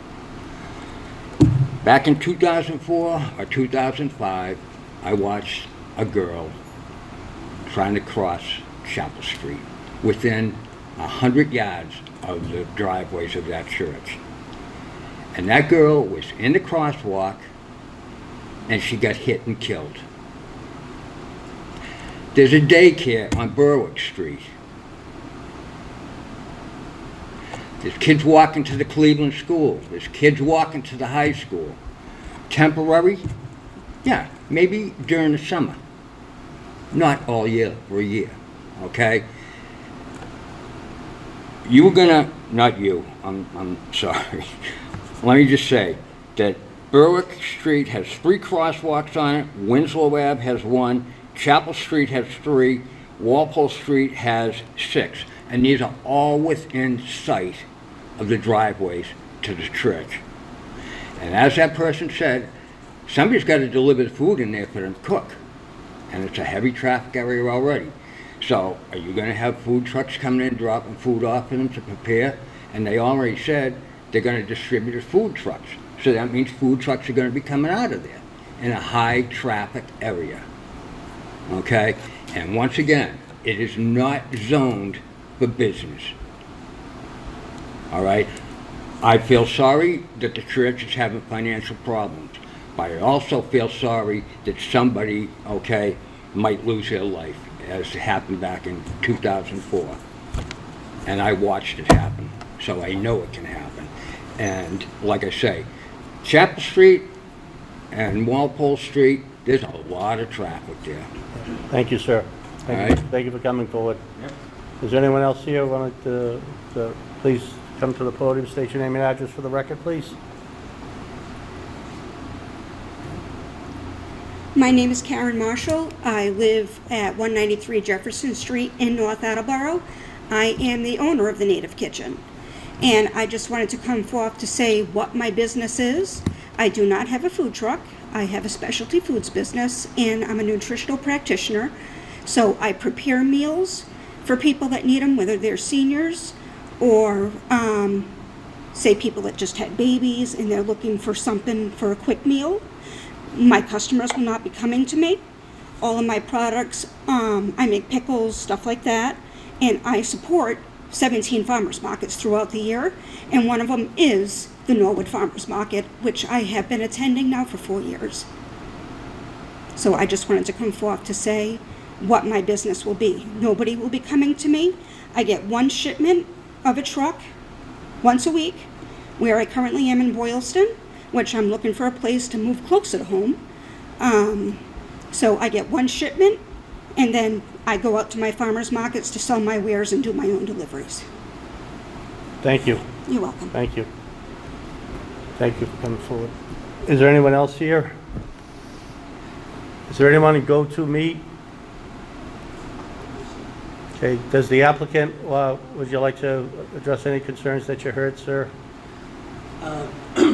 Yes, so actually I know the woman who Didy was talking about. I was in the same middle school as Allison White, and that was a truly just awful day for the entire community.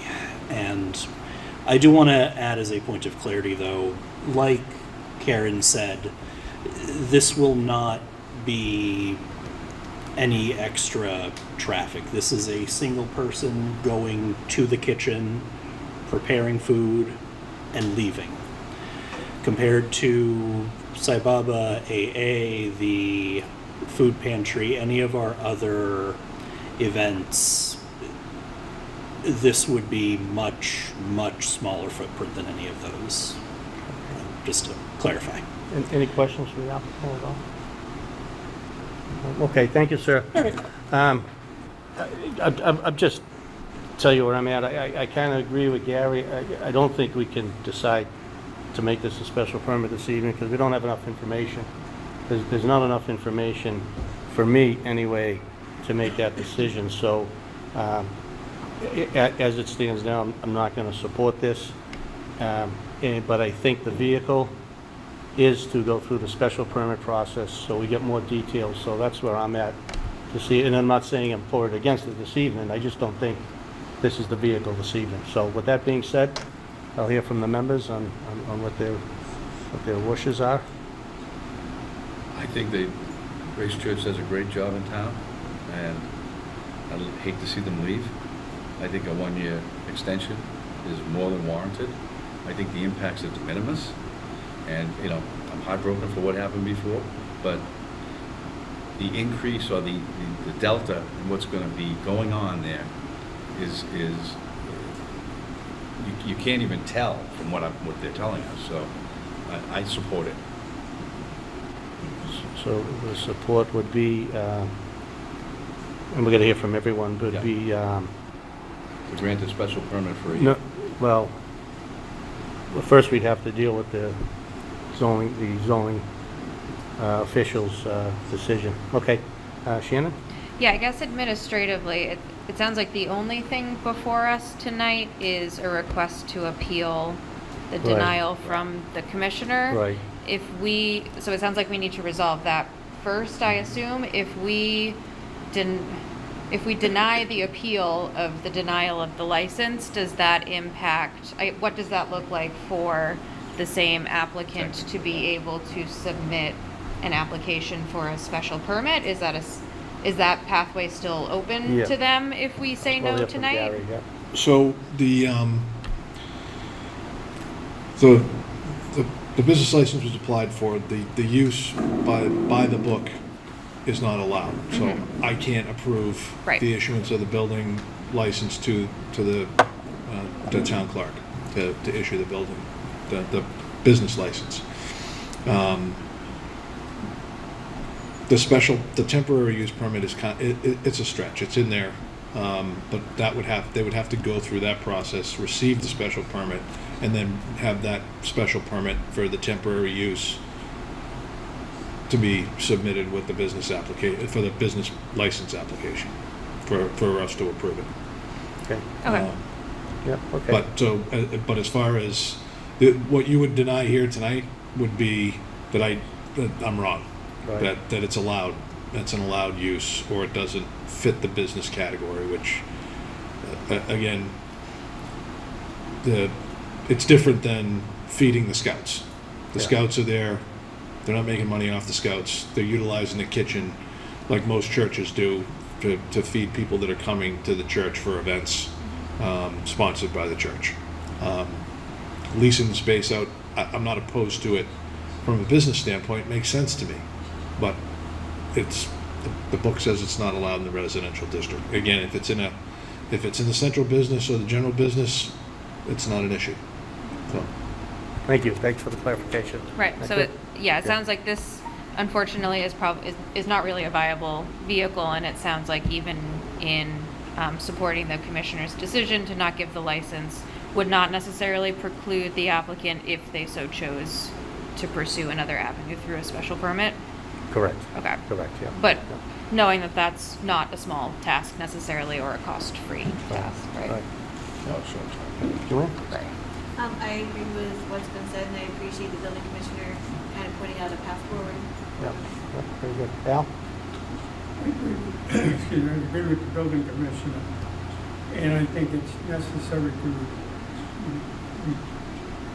reply to what he was saying, in that that's the reason why it's in the bylaw, that you can't do it. Right. And I just want to be clear that voting in favor of the building commissioner's determination is a negative vote for the Right. Right, yeah. Yeah, okay, all right. We'll entertain a motion to close the public hearing unless anyone has anything else. It's been moved by Matt and second by Shannon to close the public hearing. Alan, closing the public hearing? Yes. Joanne? Shannon? Yes. Matt? Yes. The public hearing is closed. I think we've heard from the building commissioner, and as Joanne stated, he's given them a pathway forward. So the motion would be to uphold the decision of the building inspector. Is there a motion to uphold the determination of the building commissioner? So moved. Moved by Al. Is there a second? Second. Second. Any further discussion? Al on the motion? Yes. Joanne on the motion? Yes. Shannon on the motion? Yes. Matt? Yes. Yes. Unfortunately, we don't have the vehicles, so please contact the building department or the planning department. Okay? Thank you very much. Thank you. Gary, thank you for tonight. Appreciate it. I know you're not on overtime, so. I think we still got a couple more. Okay, you're gonna hang around. Okay, the next matter before us is Boston Providence Highway Parcel 22-8-5, case 2614. I'll read the notice into the record. Notice is hereby given that the Board of Appeals of the Town of Norwood will hold a public hearing on July 7, 2026 at 7 p.m. on the request of John Carroll, case 26-14, with respect to the property located at the Boston Providence Highway, Norwood, MA 02062, approximately across from 277 Boston Providence Turnpike in the Boston Providence Highway District. Because there's no address here, I will reference map 22, block 8, lot 5. The hearing will be held at the Norwood Senior Center, 275 Prospect Street, Norwood, Mass. 02062. It will also be available for remote participation via Google Meet. This application requests a special permit pursuant to zoning bylaw section 6.2 to convert a static billboard to a digital billboard, requiring relief under 6.2.6b, sign type electronically activated, and 6.2.21 special permit. Any zoning relief that may be required in adherence to the Norwood zoning bylaws shall be considered by the board. Interested parties are encouraged to attend the hearing and make their views known to the board.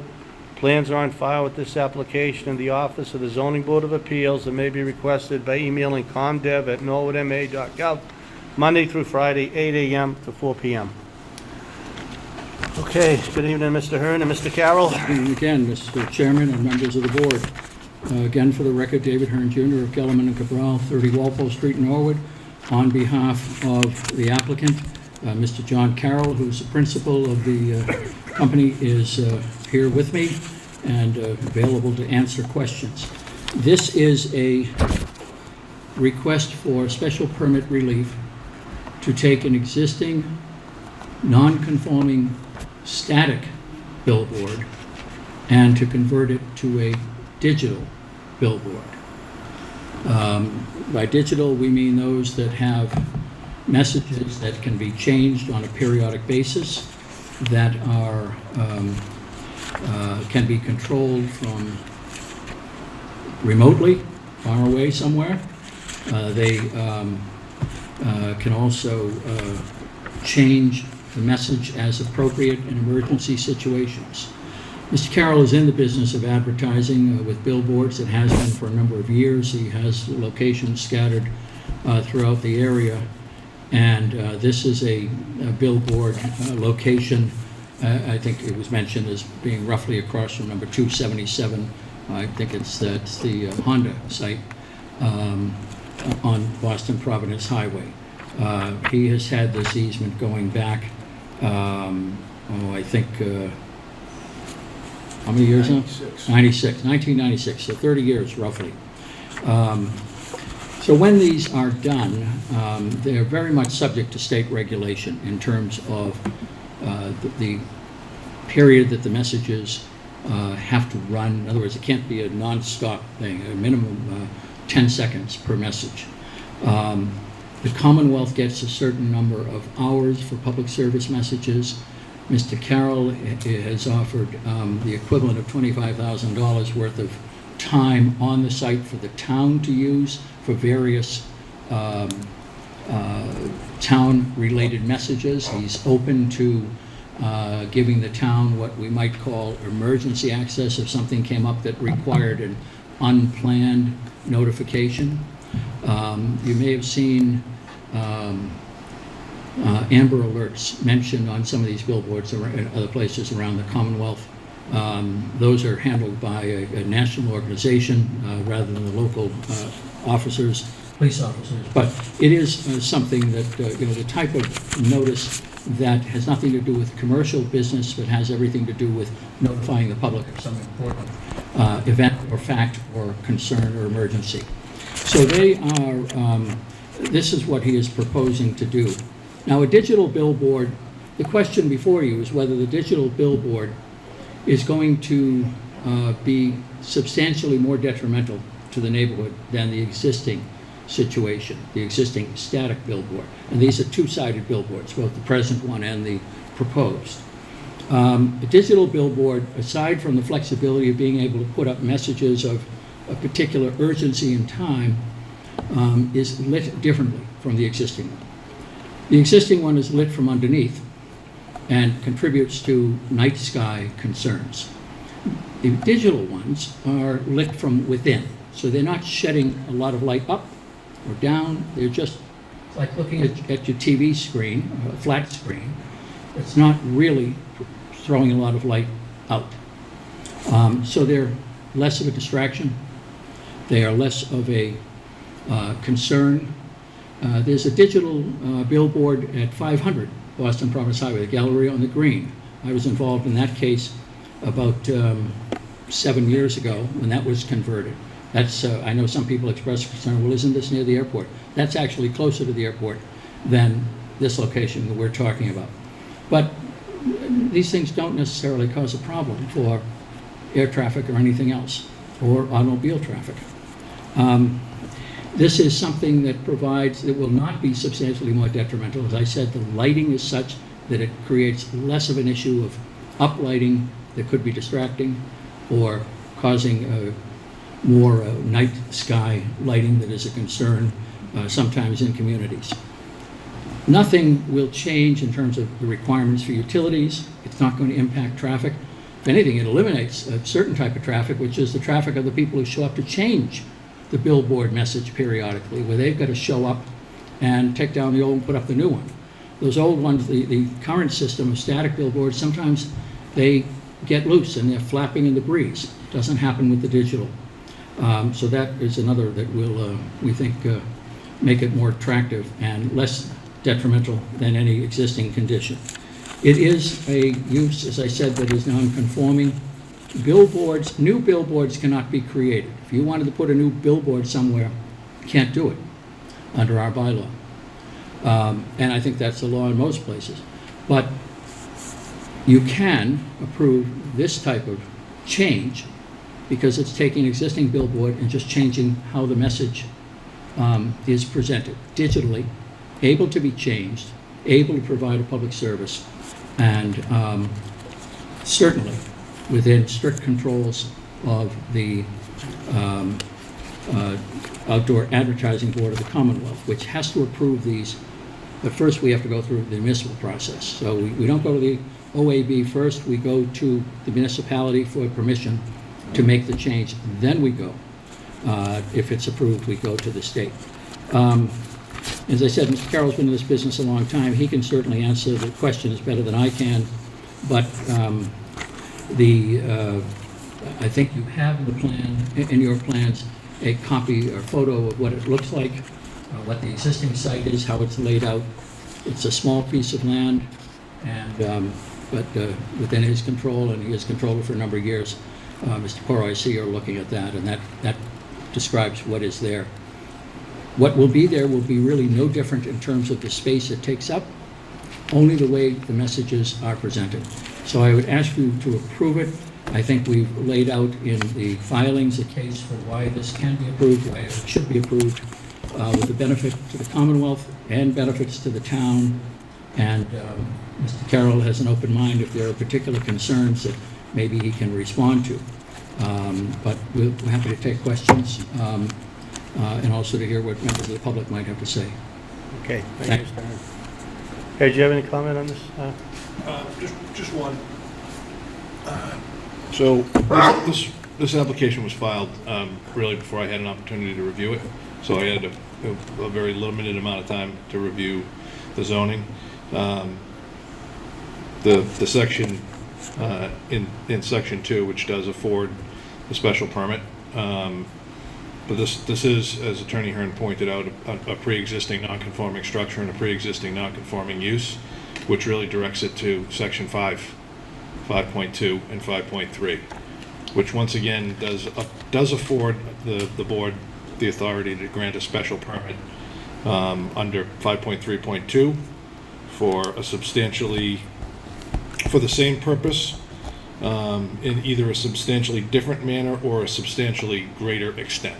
So in my opinion, that would address the fact that this is a non-conforming static billboard. It's still going to be a billboard. It's still going to be non-conforming. It's just going to be electronic as opposed to fixed. So to me, there should be an amendment, and I apologize for not getting the review done swifter. But like I said, it didn't come to me. Normally it comes to me before the applicant files the application, which would give me some time to review it. This was filed, and then I was notified that I needed a comment, so Okay. I No, apologize for that. Appreciate the clarification. Any other That's questions, I'm helpful. happy to answer. Okay. All right, is there anyone here who'd like to address the board? Yes, Ms. Homewood, please come forward, state your name and address for the record. Debbie Homewood, 49 Beach Street. A lot of comments. We had electronic billboards came before the town meeting in 2016, 17. And one of the things at the time, I believe, correct me if I'm wrong, Alec, that it used to be under the purview of the planning board. There was a lot of discussion about it. I'm speaking only as a private citizen. But the argument for digital billboards is they're loud, they're gaudy, they look like Vegas. One of the reasons I think we stopped letting people put up big billboards is because they've kind of outlived their usefulness. This one is grandfathered. Do we want more flashing billboards on Route 1? We haven't updated our sign regulations as much as I believe they should be, but these flashing signs are, if you want to go with safety, okay. Are they blinding? Are they distracting? I just think they're not what we want Route 1 to look like. We've been trying desperately to do setbacks on Route 1 and clean it up and make it prettier and more trees and more buffers. We're going to redo all of Route 1 and now we're going to have more flashing billboards. I won't even go into the light pollution, but I do believe that why we attached a special permit for it was so that we would have a mechanism to decide whether we wanted them or not. And speaking not as anyone but Debbie Homewood for 49 Beach Street, I think Route 1 deserves a break and we need to keep trying to clean her up. And we have been fighting for green space, setbacks. I know everybody knows what we've been fighting for up there. Just make it a little gentler, a little prettier, which is why we haven't put any more billboards up. Job lots grandfathered. We've been trying to get buffers into parking lots, into stuff that we look at every day. I belabor, you can cut me off. Again, why we can't put up new billboards, we can't tell him he has to take them down, he's grandfathered. But is that what we want on Route 1? Is that how we want Route 1 to look? I understand, I think everybody's got a cell phone. If we've got an amber alert or a silver alert, I throw that in, it comes through on your cell phone. I understand when they pitched us years ago that we could have Dancing with the Stars, we could have a minute of this, a minute of that. I'm guilty as I'm going down 95. When I see something good on that sign, I want to go like this. Oh, I could do all the things where I think it's dangerous or it's air pollution or it's whatever. I just think it's ugly. So, that's my time. Thank you. Thank you. Thank you, Ms. Homewood. Is there anyone else here who wants to address the board on this? Is there anyone on Go To Meet? Okay. Yep, Mr. Hearn. I appreciate my friend Ms. Homewood's comments, but I do want to point out a couple of things. These are not flashing signs. They can't have moving messages. They change, but the message itself is static once it goes up. There's actually less light pollution, which is a concern Ms. Homewood has, when you get rid of those uplights and have just the screen itself lit. Amber alerts come on your phone. You shouldn't be looking at your phone while you're driving down Route 1. And you can be distracted by a static billboard as much as you could be distracted by a digital billboard as you're driving down Route 1 looking at it. So I think the arguments, while interesting, don't really hold water. And as far as open space and green space, Route 1 was designed in the rezoning to encourage commerce. This is commerce. So I ask you to approve it. Before you go, Mr. Hearn, I agree, static billboards are ugly. Things blow off. John, you've committed to the town, and I see Cheryl and Tank Nardelli here, former president of Norwood Youth Football, as I was. One of our greatest challenges in town is getting notice out to people that we have sign-ups. And, you know, we buy lawn signs and they get torn down and thrown out. And I don't know if it's in minutes or if it's in dollars, but it'd be great if, and I understand there's only so much you can put there, but if time's available, that Norwood-based, meaning Norwood football and, you know, Little League, Norwood, Dupa Kelly, and, you know, my friend Mr. Nyman, Norwood hockey. You know, it's really important for these groups as well as getting the vote out. I mean, we just had a vote. We had less than 10% people vote. So I like to see Norwood-based nonprofits be able to, if their registration comes up, that they can contact and say, look, we have a registration coming July 15th, or a charity golf tournament for the Kibbe, which I know you're a great contributor to, John. So I'd like to add that into the mix. Yeah, we're certainly, I mean, that's why he said he's offering the town a But certain I'm not amount. talking, this is outside of the town, Mr. Mazuka, and he gets everything. I think that Okay, there thank has you, to be a John. clearinghouse. Yeah. though. We can't have Yeah. everybody in town sending a note and tracking him down and saying, can you post this for me? How do you control? You have to have Well, some I think system we can develop for I think John's a smart Norwood Yeah. guy, so I think we can figure it out. Yeah. We did something similar. And I get it, that sometimes, hey, I can't put it, I'm full this week, but I can put it here. So, you know, I have some understanding on how it works. But that being said, I'll turn We it did over. something similar with Clear Channel 7 years ago. Yeah. Where we gave the town a certain amount and Not they were talking the supposed to do it. town. No, but Mr. somebody Mazuka's gonna has to take be it. at the clearinghouse. I agree. Yeah, Norwood-based nonprofits. We can Okay, do it. thank you. Matt, anything? No, I just think Route 1's a commercial corridor. That's what it was made for. And this is an element of commercial business, and I actually think it adds character to the commercial corridor. So I have no issues with it at all, particularly given that he proactively offered town time on the billboard without any question. So I have no issue with it whatsoever. Thank you. Shannon?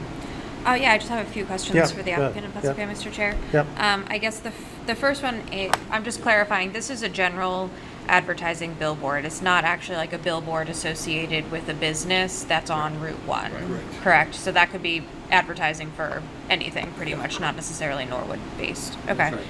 And then, how frequently would the sign be changing? I feel like the ones that I've driven past casually have changed enough, even going 50 miles an hour, that I've at least seen a couple. But like, what are your standards for how quickly you're rotating John, you through? want to just come up and state your name and address there, John, please?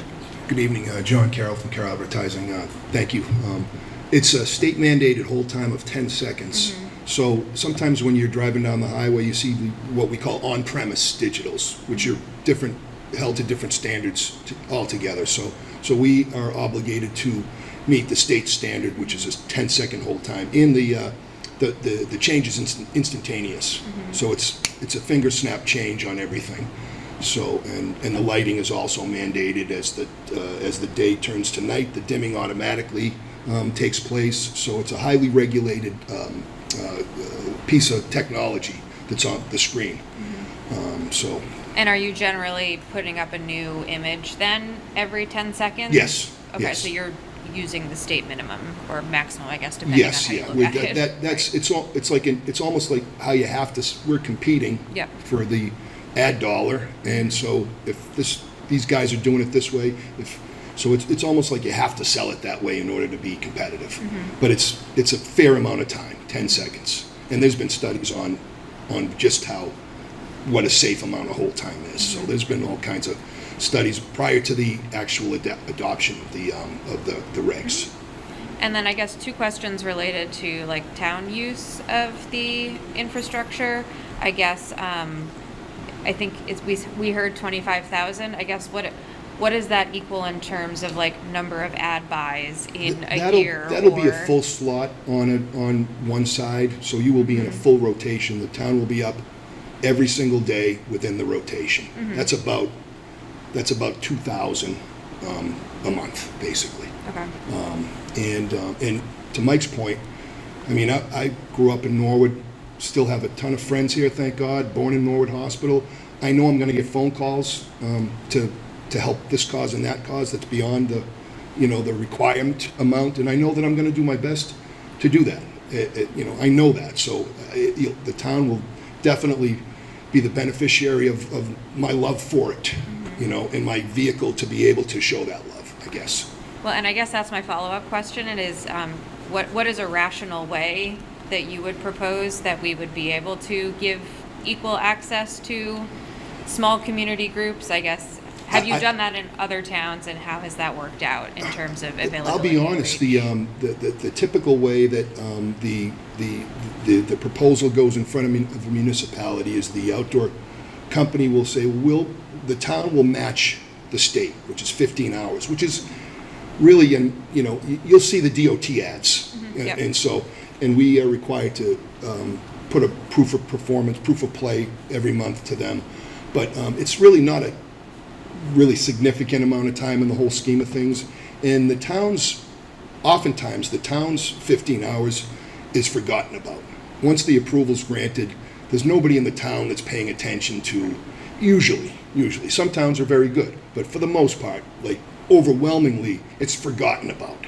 So in this particular instance, where we'll be essentially partnering on that space, I feel like it'll be in the dialogue, and so there might be 3 town messages throughout the day, and 2 could be for Norwood Light or whatever, and then there could be Pop Warner. So I feel like it's going to be just a dialogue.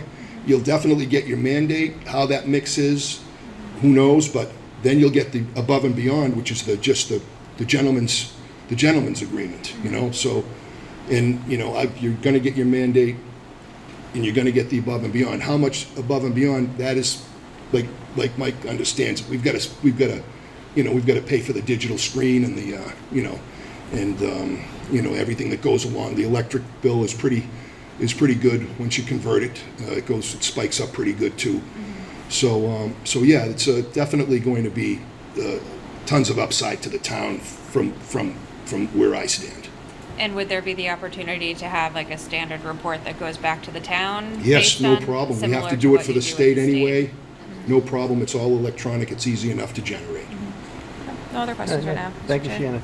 Joanne? Once Michael knows about it, everybody will know about it. I'll give him Mr. Hearn's number. I didn't hear that. So I'll give him your number to call. Joanne? It just got disconnected.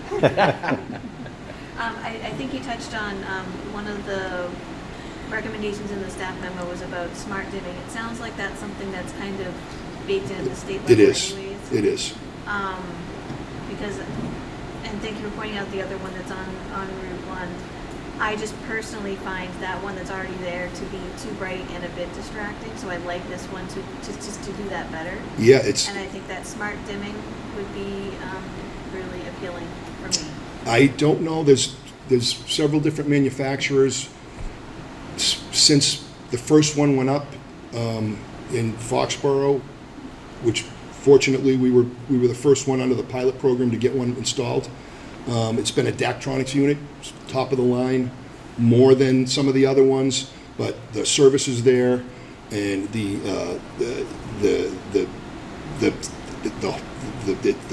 it holds up. It doesn't break down a lot. So, and there's never been any complaints on any dimming right out of the gate. So, and we would have the ability to modify that if it became an issue. Because I'm also thinking of the location. As you're approaching it from either side, there's not a lot on this side of Route 1, so it's around trees, so that you don't need much brightness to create that contrast here. Right. And make it very visible. No, you don't. You don't. I mean, done properly, they present very nicely. And my last question is Yeah. more informational.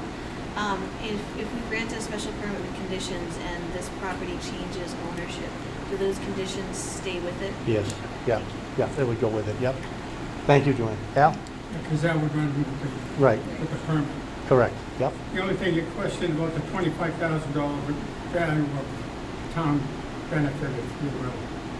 But I see on the back of this Lamar supplement you put here, that Connie's redacted out, but it says advertising, digital advertising panel on it as available basis.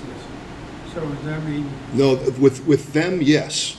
With us, it's obligatory. So that's part of our mitigation with the town. That's the give for the Yeah. ask.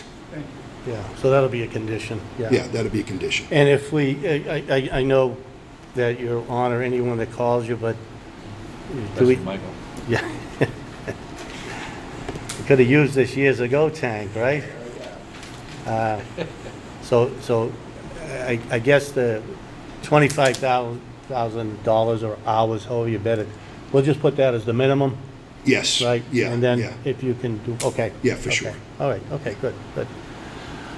Okay, anyone have anything else? Thank you. Okay, yeah, and just one more thing, to Joanne's point, the dimming, that comes under outdoor advertising, CMR 700, right? Yes, That's yes. right in that language? Yes. Dimming and glare and all that, and And candles? it's in the tech It's in- already. yeah, yeah. They know. Yeah, They it's know in what there, they so need we to- don't have to Yeah. over-regulate in that regard, Yeah. because the state already does it, 'cause Yeah, and again, if there's the any state- issues at all, and you're not done, you gotta go to the state, Yeah. and they Yeah. gotta approve it too, so, Yeah, okay. yeah. Yep, all right, good, very good, thank you. thank you. They have much more detail than us. Oh, I know they do, Yeah. Okay, anything else on this one? Okay, I'll entertain a motion to close the public hearing. So moved. Motion made by Matt, is there a second? Second? Seconded by Shannon. Alan, closing the public hearing? Yes. Joanna, closing the public hearing? Yes. Shannon? Yes? Yes, the public hearing is closed. We know that we're going to condition it for a minimum of $25,000 town. Were there any other conditions that want to set? I think yours are covered in the state. Is that satisfactory? Okay. You want to say community-related? Community related? Very good, We're yep. not talking town. Yeah, capital, community we're related. talking about community I like related. that better, Yeah. Yeah. because I'll tell Mizuko it's my community. Would- Football up top, yep, sorry. Would the board like to condition the amount of time that is equivalent to 25,000? I'm just thinking, in 10 years, $25,000 worth of time. Hopefully Yeah. hopefully you'll be getting a little more money for your ads in 10 years, and so then the town would be getting less time. So minutes wise, or hours wise, how would, I see it as a slot, so you can say one full slot in the rotation on one face. Yep. That would be the value there, and if that goes up, then the town would essentially be getting more value for that slot. okay, so one full slot for a month is what, like $2,000? Yeah. Yeah. Is that, so one full slot of community benefit per month? In all honesty, it's actually more than that, because when the transition from static to digital took place, the big companies took advantage of the fact that everyone thinks of a month as 4 weeks. But really, if you look at it, there's 13 weeks in a year. 13 full week Yeah. periods. Yeah. So that immediately changed in the industry, and now the billing went from January, February, March to 4-week periods. Okay. So technically, the town is going to get $22,000 or $27,000. Okay, so that point, what's the language? That's one full slot. One full slot Yeah, one per full month? slot per month Okay, in the rotation, one side. one side, okay. Does that sound good to everybody? Yeah? Everybody good with that? Any other conditions? Okay, so I'll entertain. Mr. Chairman, on that, Yes, that's guaranteed. So that agreement for that is so long as the use is Remain. going on. If the Right. use ceases, we can't. Right, do it. yeah. But so long as the use is. So long as use is there, the applicant will commit to one full slot on one side per month. Right. Okay. One full slot per month One side. in rotation, In in a rotation. Yeah. On one side. On one side, One side, right. okay. Okay. Gary, you good with that? You good? Okay. Okay, so that's the motion to approve with the condition, and I like you got the words, so, but it'd be one full slot per month on one side, as long as the use of the electronic billboard is in effect. So moved. The motion's been made, is there a second? Mr. Chairman? Yep. Let me just clarify, the word rotation is important Rotation, yep, in that. yep, You have okay. that? You have that? Yep, okay. The motion, is there a second? Is there a second on the motion? Seconded by Al. On the motion? Yes. Shannon on the motion? No. No? Joanne on the motion? Yes. Al on the motion? Yes. And I vote yes. Congratulations and good luck. Thank Okay. you very much. Thank you. Nice to see you, John. Nice to see you. Yep. Okay, next up is 63-65 Nahat Street, case 26-15. I will read the public notice. The first one for this evening. Notice is hereby given that the Board of Appeals of the Town of Norwood will hold a public hearing on July 7, 2026 at 7 p.m. on the request of Gus Johnson, case 26-15, with respect to the property located at 63-65 Manhattan Street, Norwood, 02062, in the Boston Providence Highway District. The hearing will be held at the Norwood Senior Center, 275 Prospect Street, Norwood, MA 02062, and will also be available for remote participation via Google Meet. The application requests a special permit pursuant to zoning bylaw section 3.5 to allow temporary use, namely the parking of delivery vans and personal vehicles together with related facilities for approximately 2 years. Any zoning relief that may be required in adherence to the Norwood zoning bylaw shall be considered by the board. Interested parties are encouraged to attend the hearing and make their views known to the board. Plans are on file with the application in the office of the Zoning Board of Appeals and may be requested by emailing comdev@norwoodma.gov Monday through Friday, 8 a.m., 4 p.m. Before you begin, Mr. Hearn, I do want to maybe go back when we're done here to, because Gary did bring out a good point that should have been also on the 5.3.2, is that what? Yeah, so we might just go back to that, just to amend that, so that's included in it, as well as the 6.2.1, yeah. For the sign. For the sign, yeah, yeah, okay, thank you. Sorry, Mr. Hearn, go ahead. That's all right, I appreciate the clarification Yeah, go ahead. on that. All right, you're all set with your legal Yes, notice? yes, Thank sir. you. Yep. All right, again, for the record, David Hearn Jr., Gellerman and Cabral, 30 Walpole Street, on behalf of the owners of the property known as 63-65 Manhattan Street, and those are 63 Manhattan Street LLC, Manhattan Commerce Park, Roman numeral 2 LLC, and Tell Point Associates LP. And they are collectively the owners of that property. With me this evening is Gus Johnson, whose name was mentioned in the legal notice, but he's not the applicant. He was only a person who has been working on this. And all of those companies are related to the group known as Cross Point Associates, and I've represented that group on various matters for a number of years. The property in question is the property at the point where Manhattan Street comes down to the Rotary, on the north side of Manhattan Street as you approach the Rotary at Route 1 coming from downtown Norwood. What is proposed here is a temporary use under section 3.5.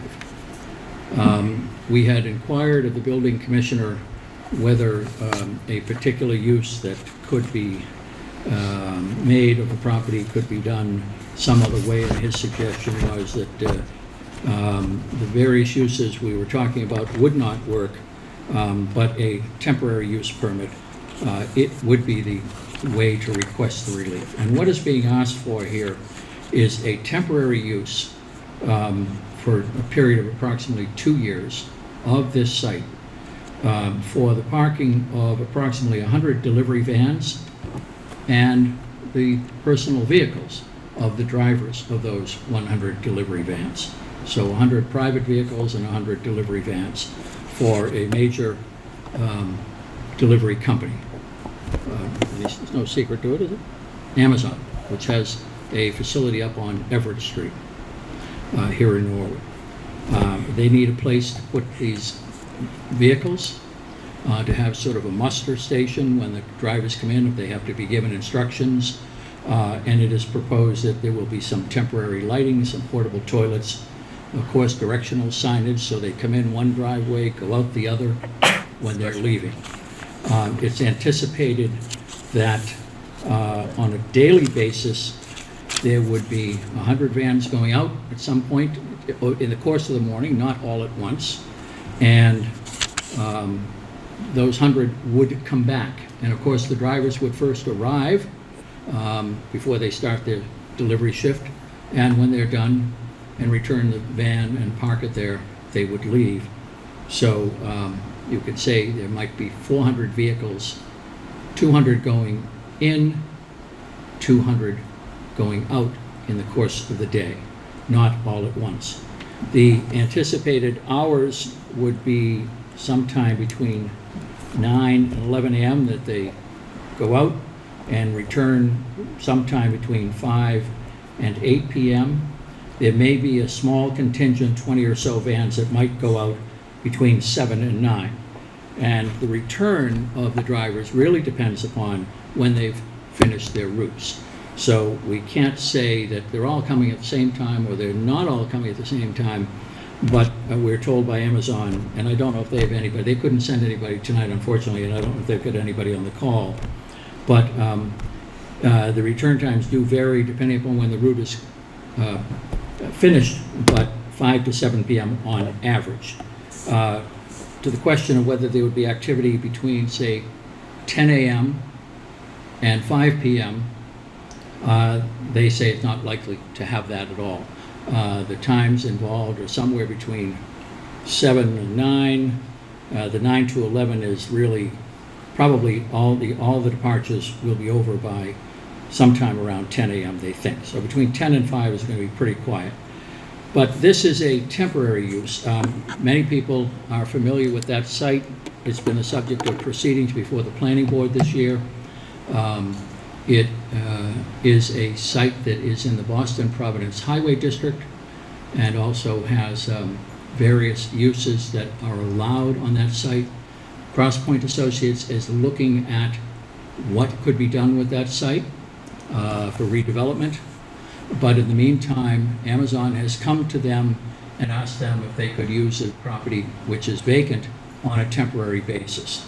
You have a plan before you in the colored area. The purple area is the area that would be the parking or muster station for the different drivers and their to get their instructions to pick up their vans. They will not be loading the vans there. They're only parking them there. The loading goes on at the distribution facility, one of which is at University Ave in Everett Street. So that is what it's about. And for a temporary use, which is a little bit unusual, I can't remember the last time I was involved in one, if at all, but it's up to this board to, the board may authorize by special permit a temporary building, structure, or use not in conformity with the provisions of the bylaws, provided the board makes the following findings. That the general decision criteria of section 10.4 are satisfied, those are the usual special permit conditions. The reasons for the proposal have a limited duration, so there's assurance that the nonconformity will have no reason to be continued for more than 3 years. This is a proposal for approximately 2 years. The proposal does not depart from the apparent intent of the zoning bylaws for the vicinity in question. This property was used for many years as a manufacturing facility. It had trucks going in and out all the time of different sizes, including large tractor trailers. It is no longer used for that purpose. Don't expect that industry or manufacturing is going to return to that site. But this does not, I would argue, detract from the apparent intent of the zoning bylaws. The use is not allowed there, but the idea of traffic going in and out of that site is something was going on for years. And finally, the use will not be detrimental or injurious to persons, property, or improvements in the vicinity or to the town. Again, I don't think that it's likely that vans going in and out of a site that had previously been used for manufacturing and for deliveries and shipping are likely to create injury or detriment to persons, property, or improvements in the vicinity. Going forward, at some point, my client does hope to redevelop that site, but in the meantime, they'd like to make some use out of it, and they have a prospective tenant that would like to make some use out of it. So it is sitting there being used, which is sometimes better than having a site that is empty all the time, from the point of view of security, from the point of view of maintenance of the property, and the utility of the property, as well as the tax revenue that is generated. This keeps the property more valuable than a vacant building. So I'd ask the board to find that this is an appropriate use under section 3.5, and pointing out that section 3.5.2 allows a special permit to be for, it says that if granted, it'll be should not more than 1 year, subject to renewal for a total of not more than 3 years, whether or not consecutive. We're not asking for anything more than what you can give us, and we're asking for you to, or telling you that they're not going to need this more than 2 years. And we hope, I think, well within 2 years, we're going to be coming in with development plans that would eliminate this use anyway. Those would be going before the planning board, I expect. That's what it's all about. We're happy to take questions and any comments. So just under 3.5.2, if this was to get approved, it'd be for 1 year. And then we'd have to come back and ask for If an it was extension. approved, Yeah, and that would give you, I suppose, a chance to see how things work out. But we're saying, and Amazon is telling us no more than 2 years is what their need is. Not that it has any bearing on it, but you know, this is the worst season for ticks, for pets, and people. Appreciate it if they would cut the grass, but Well, that being said, doing this would provide some impetus, I'm sure, for cutting the grass. I think a good neighbor should do it anyway, but Well, that being said, Nobody, there's a- I know, nobody's there's a- on the site there's a lot of really people now, walk but there would be, on and that we'd have side. more reason to do it. Yeah, I appreciate that. Yeah, no. Okay, thank you, Mr. Stern. Thanks. And we'll hear from, did you want to address this at all, Gary? Yep. Appreciate you being here. Sure, no, it's like 7 for 7, right? Yeah. So the use is not allowed, right? The parking, whether it be accessory or parking, it's not parking commercial because it's not open to the public. So it can't be classified as that use. It's not accessory parking because it's not related to the principal use of the property now. So initially, it's not an allowed use. It's not a defined and an allowed use in the town. So it certainly can be denied. The board has the authority under 3.5 for a temporary use. So I just wanted to clarify that. This is the first time I've seen the plan, and I did notify Attorney Hearn of this when we first looked into it. If this temporary use is approved, I will refer it to the planning board for site plan review under number 6, because this is unique for traffic. Personally, I live in another town within 2 miles of not only an Amazon dispatch, but a UPS dispatch. So I have very firsthand knowledge of the amount of traffic and when they come and when they go and how many vans it is and how it affects the traffic lights, which there's no traffic light there. So there's no way to mitigate left or right-hand turns onto Manhattan Street from that property. So I think it's something that the board needs to consider. If the board approves the temporary use, I would strongly suggest that the board condition that temporary use on approval from the planning board as well. So Thank that's you. all I have to say. Thank you, thank you. Is there anyone here that would like to address the board? Yes, please come forward and state your name and address for the record, and thank you for staying this late. No problem. Kathleen Marson. I reside at 221 Rock Street in Norwood, and I'm a direct abutter. So, Gus, I got some some issues here. Great business idea. Use the property for something for 2 years while you're working on your permitting. I mean, we have a large complex that I live in. A lot of the neighbors, I mean, we all understand something's going to go there. Few things that we're very concerned about. There's and maybe you know, but you probably will check with planning because I couldn't get the exact buffer zone. There's a wetland strip there between our property and this property. I don't know what that depth would be. So right now in the summer, of course, whatever lights and noise are really buffered by that strip of trees between the properties. When winter comes, anything that goes on in there is like, happens outside our door. So I think, we don't have any objection to the special use, but as a contingency, we would really like to see, and it does seem like there's a lot of plans for security, lights, bathrooms, etc. But specifically that no lighting would be pointed in the direction or impact the residential side of that buffer zone.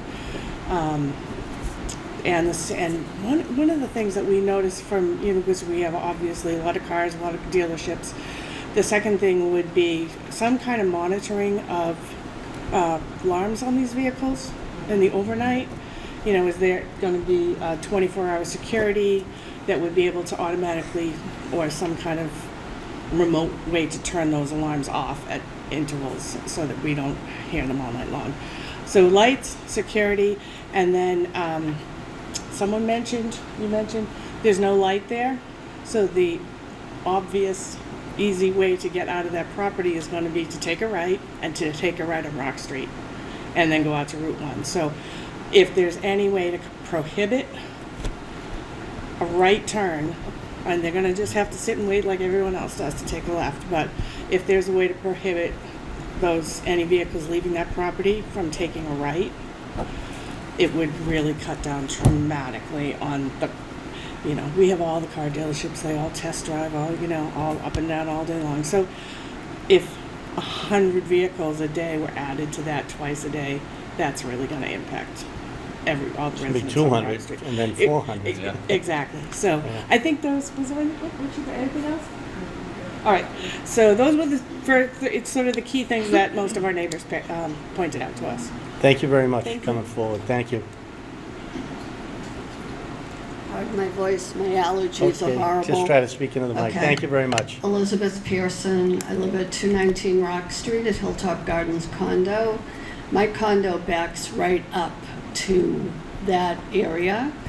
And as she said, in the winter, when there's no leaves and trees between that buffer zone, the lights come right into my bedroom at night. So what's it going to be like if there's trucks and they have more lights up there and toilets and everything else? Another thing, like they said, going out onto Manhattan Street, there's no lights there. It's going to be a nightmare.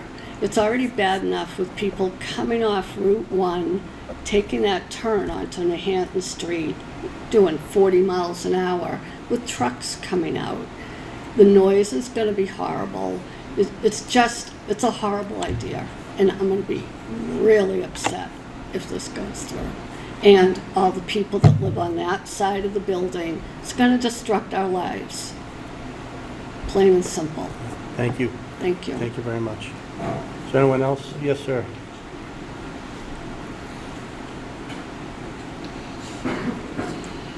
Good evening.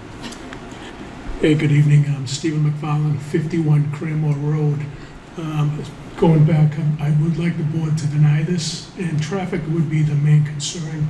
I know you guys, if you live in Norwood, coming off on a Ponce Street, off of 95, coming in the morning, for me to get out even on the Ponce Street, it's very, very difficult coming off of Dean. And porta potties for people, I don't know, there's a building there. I can open up the building and renovate the building. I don't, well, I understand it's cheaper, but that's all I'd have to say. I would be against this. Thank you. Thank you. Thank you, sir. Anyone else? Is there anyone on go-to meeting? Okay. Yes, Mr. Chair. Yes, name and address for the record, please. Yes, Mr. Chair. Brian Almeida, 1350 Main Street, Walpole, Connor and Hilliard. Here on behalf of Access Road LLC, who is in the butter to this proposed use. Yes, go ahead, Brian. Thank you, Mr. Chair. With respect to the standard under section 3.5.1, I would turn the board's attention first to the requirement that was at least somewhat glossed over in the presentation that the board heard, that this would need to meet the special permit criteria in and upon itself. I think all of the abutters previous have referenced what I'm going to reference with respect to circulation, that's a factor in the ordinary special permit criteria that I simply don't think is satisfied here. And I would also note that parking is generally a disfavored use when it comes to some of the other special permit factors, such as fiscal benefit to the town, etc. And then with regard to section 3.5.3, as the building inspector correctly pointed out, this sort of parking is not allowed in the zoning district at large. So I would suggest that that strongly dictates that allowing this use even on a temporary basis would be going against the purpose of the bylaw, which prevents this use in general. So for those reasons, and for all the reasons stated by the other abutters, Access Road LLC would ask the board to deny the special permit. Thank you. Thank you. Thank you. Is there anyone else on GoToMeet? Okay, no one else here? Yes, go ahead, Mr. Hearn. I wonder, Mr. Chairman, if Mr. Almeida could share with us where Access Road LLC's property is. Yeah.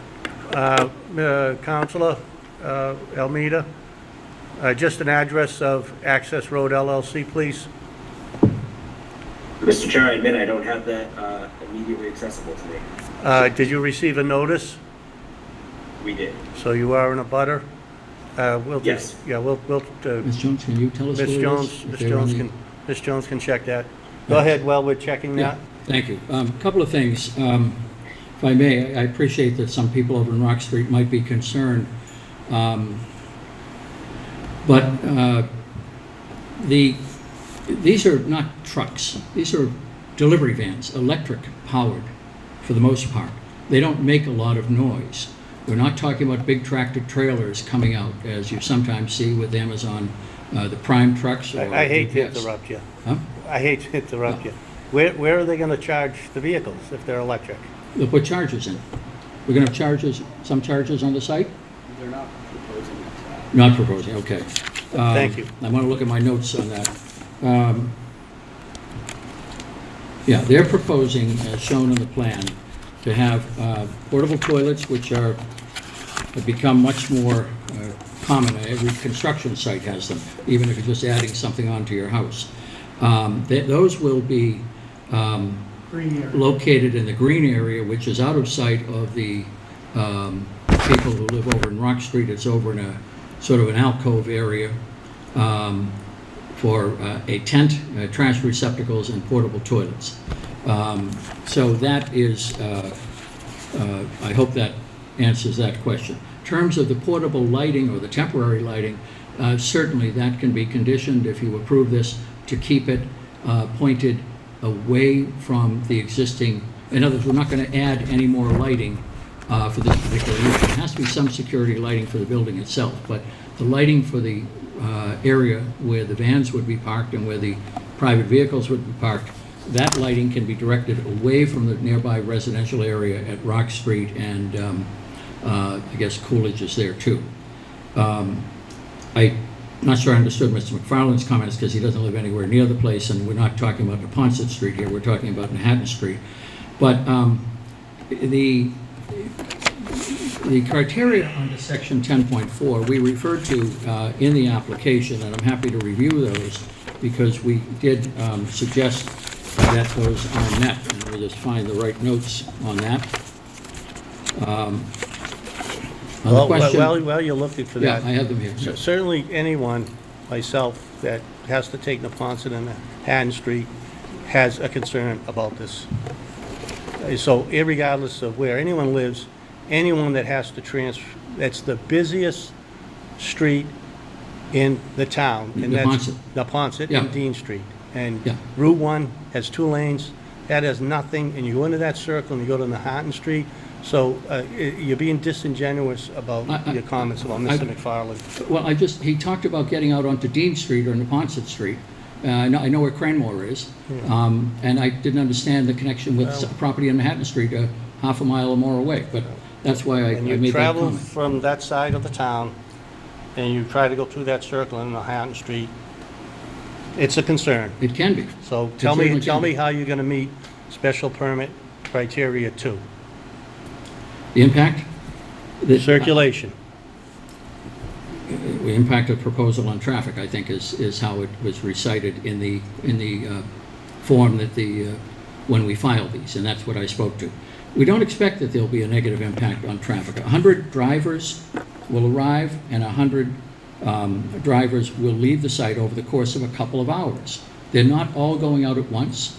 They're not coming out in big trucks. They're coming out in relatively small vans. This property has had intensive use in the past. It may have more intensive use in the future with the uses that are allowed under the Boston Providence Highway District. The fact that this use by itself is not allowed does not mean that this type of use wouldn't result in a redevelopment of the site.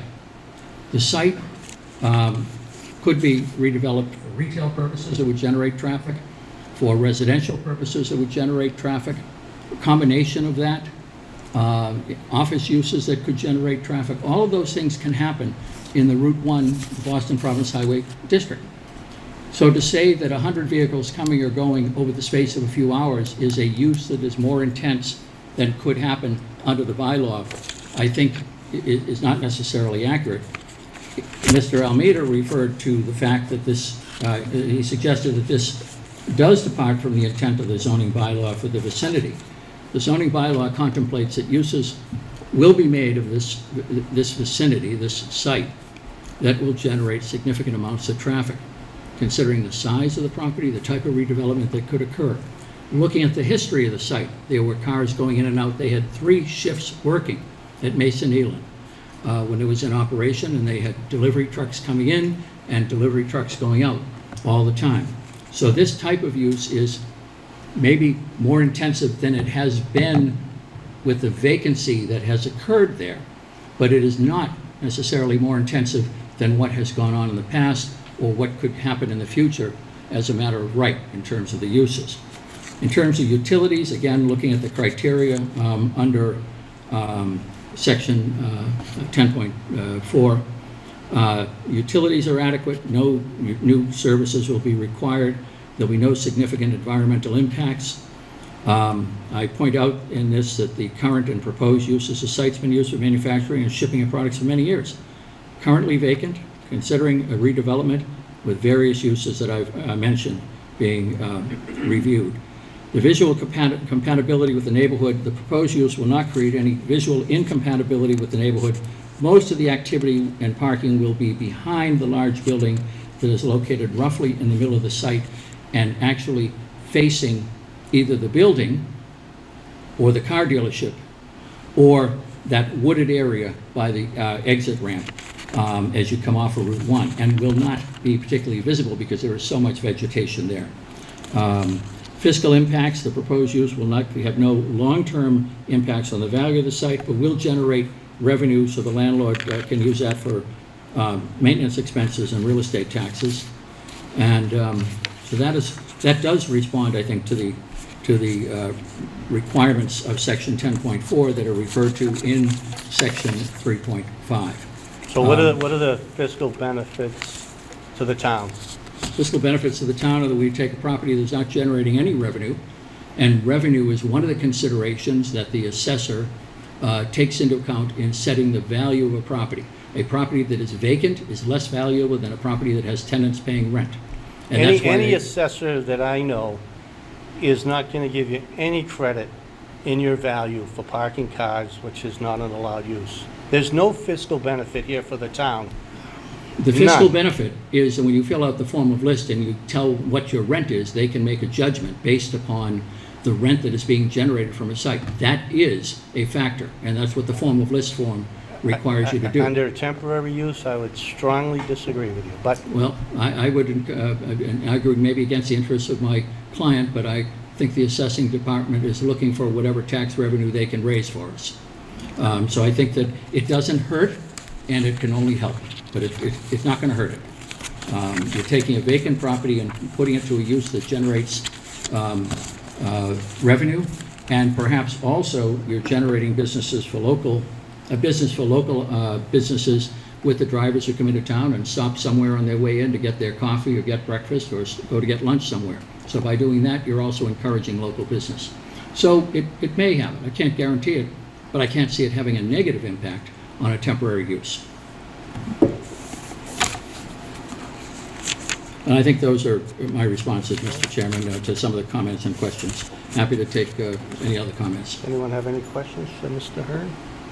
Just curious, how many employees were there when the business was actually functioning? You said it was 3 shifts, but how many cars was that? How many employees were there?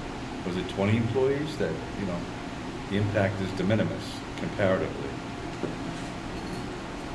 I can't speak to that directly. I know. It's not a big building, so it wasn't a lot. It is. How big is the building? 160,000 square feet. Yeah. That's the footprint. Yeah. It was a big manufacturing facility. They manufactured machinery that was used all over the world and then provided the parts for it. That takes up a lot of the space. I'm just curious how many But you had to have worked people there. running it. I mean, a friend of mine who lives here in the town was a foreman on that floor for years. And, yeah, but I don't know. All I know is they were running 3 shifts, working there 24/7, and they had activity because the trucks were leaving, shipping stuff, and materials were being brought in.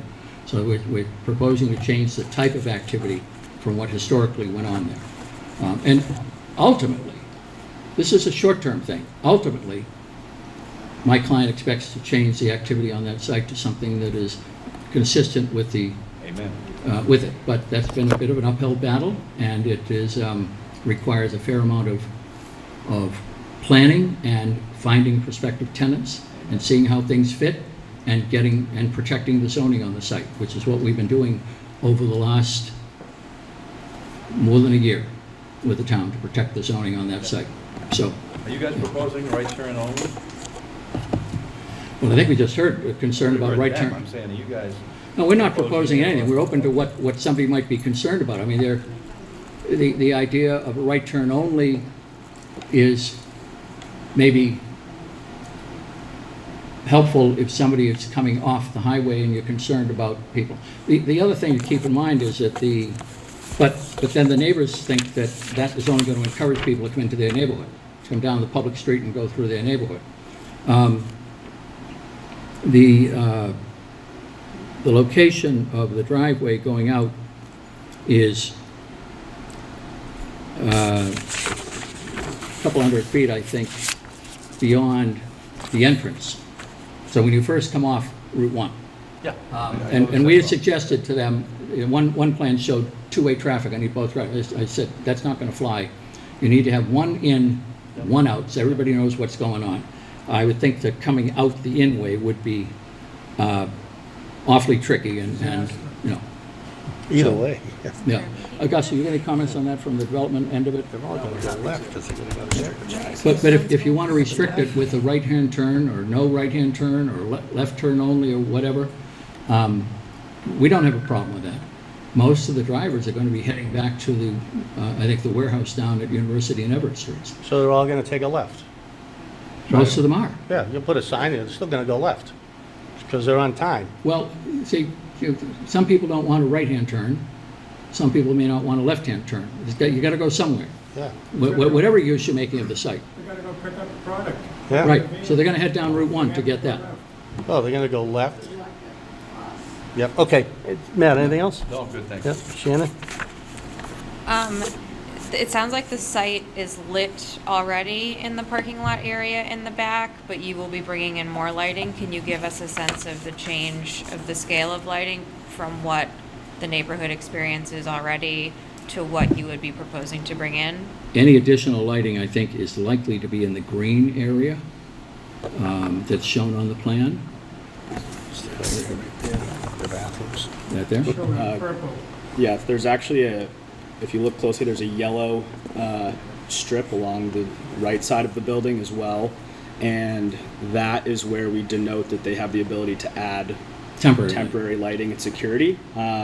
Right now, the only lighting on site is actually already attached to the building, so we wouldn't be adding any additional light poles or anything like that in the parking lot. It would only be along this back side that's represented by a thin yellow line on the site plan. So in the yellow area and the green area, or The just? green area, they probably need some at certain times of the year when it's dark more than it's light, because that's where they have their temporary tent and portable toilets and the trash receptacles. But that's an area that only looks out toward the wooded area by Route 1. So that's not going to affect any residential And area. there's already building lights on the side over there. So we're actually not proposing any additional new lighting in the green area. That would just be what we thought was kind of a hidden away area if they wanted to add a porta potty, essentially. But the only place we would add any additional lighting is along that right side of the building where there's already lighting as well. And that, I suppose, can be shielded somewhat to try to reduce any spillover. So if we go to, as Mr. Pelletier recommended and is telling us we need to do, we go to the planning board for site plan review, then we'll be getting into the nitty-gritty of the lighting and how it might affect, and we'll be coming in with the photometric plans to show that. But Yeah, okay. there are already lights here, Yep. so. Okay. Al, now go back to Joanne. Al? Has Crosspoint worked with the Public Safety Department of the town of Norwood, police and fire, to get vehicles coming in and out of this place? In terms of the fire vehicles to get in and out of the place? No, I mean, the traffic flow coming in and out of the place. Well, I can say they're familiar with it because they were very involved in the discussions when we had the recent subdivision plan approval. They were part of the discussions. For the No, they weren't. subdivision, Hold on, they hold were on. reviewing a proposed cul-de-sac. They were. This hasn't been, we haven't received review comments No. from emergency services or from the DPW engineering department. They're aware of they're given a copy of the application. All the departments, public safety, they get the applications, as well as conservation, building, planning, all that. They get these applications. It's required under the bylaw, and they have the right and the opportunity to comment. The fact of the matter is that this site we're not proposing any changes to this site, which has been was a manufacturing site for many years, available and accessible to the fire department and the police department. So we're not changing anything in the layout from what already exists. The parking area already exists. It's not a new one. It's just the use that is proposed is new on a temporary basis. But the driveways that go through there, we're not aware of any problems. So the history of no problems, as far as I'm aware, should be an answer that, and they haven't commented on this. We haven't heard from them. Anything else, Al? Oh, that's Joanne? Hold on. Alex. Joanne? Okay. Alex, did you have something you want to comment on? Yeah, I just don't want to imply that the lack of comment is a tacit approval. Just to clarify that. But I think the lack of comment suggests they didn't find any problems with it, that they were worthy of their comment. Because they have the opportunity to see the plan, and that's their job to look at it and to comment if they think there's a problem. And we do hear from them when there are problems. You're good, because being up here 7 years, I've never had the police ever comment on anything. The fire do, the DPW do, but that being said. Yeah. Okay. Yes, Mr. Pelletier. Just to reiterate, and again, this is why a lot of the comments here were all things that are addressed through site plan review. Buffers, lighting, traffic, public safety. It is those plans, when someone files for site plan review, where the notice goes out to all the departments that might be involved. Building, fire, police, Norwood Power and Light, DPW. We have a pre-application meeting. We sit down and go through the proposed plans and discuss all the things that might be impacted for the neighbors. And that feedback is given to the applicant.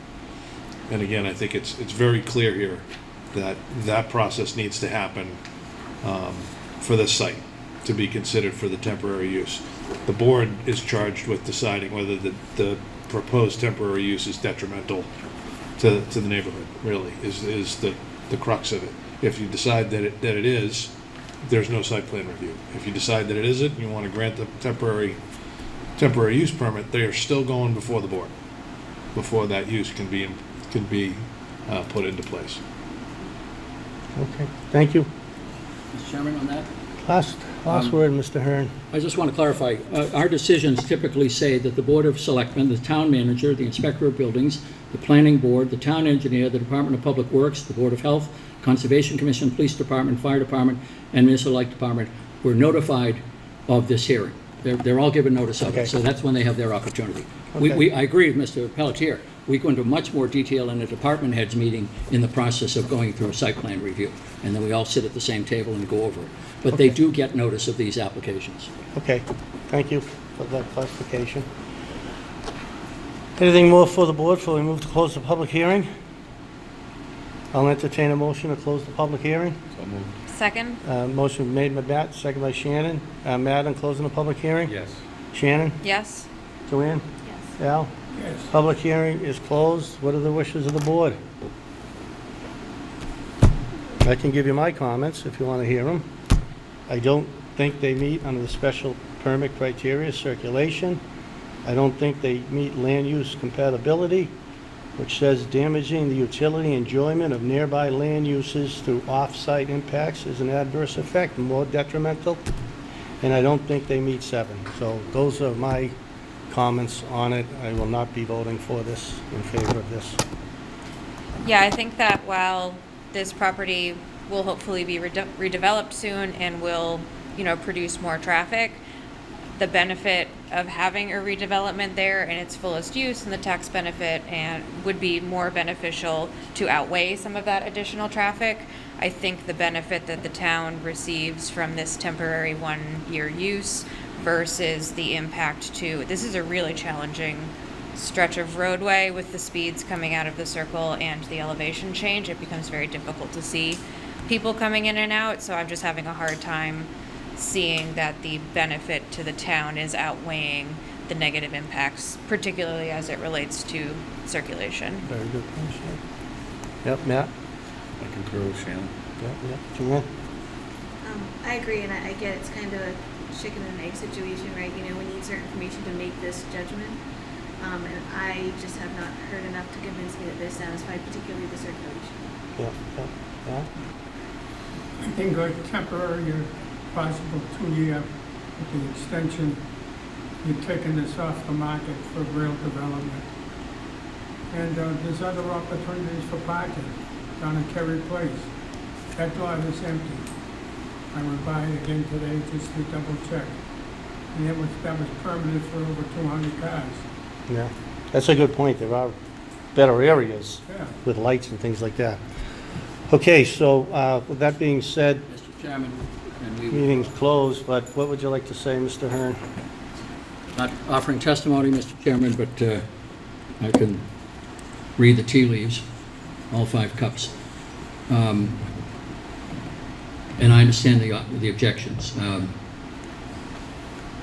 I think if we could withdraw without prejudice, there may be a reworking of this that might work. No. May not be, but rather than have a negative, No. gives us an option. And it's up and ask the board for leave to withdraw without prejudice. Well, this doesn't cut it. It's a bad area for this. There's other areas in town. So it's up to the board if someone wants to make that motion. If you don't, then you vote. I understand that. I don't hear anyone making that motion. So All right. I would think the motion would be to deny because they do not meet the special permit criteria of circulation, land use compatibility, and fiscal impacts. So moved. Motion's been made Second. and seconded, made by Matt, seconded by Yes. Shannon. Are there any further comments on the motion? Okay, Al, on the motion to deny with the fact it didn't meet 2, 5, and 7? Yes. Joanne? Yes. Shannon? Yes? Yes. Matt? And I vote yes. All right, thank you, Mr. Chairman. Okay, thank you. Do we have time to do the minutes, or, It's just after 10. yeah? Were you able to get out my, Yes. so I just had some, and I did print some in case people didn't get them, and you probably can't find them now. Gary, thank you very much. Thank you. Thank you. Tank, nice to see you. Yep, take care, yep. I did have, Night, David. just on the last page, I just put more detail in there.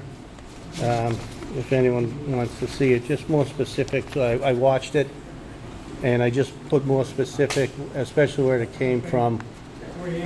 You had meet all requirements, state car drainage and disposal, and then I went into just the you have it up there, yeah.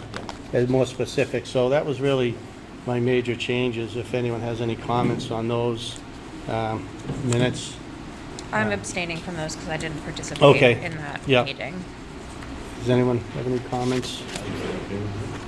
So we'll make a motion as amended. Motion as amended. Matt has made a motion as amended, the April 14th, 2026 minutes.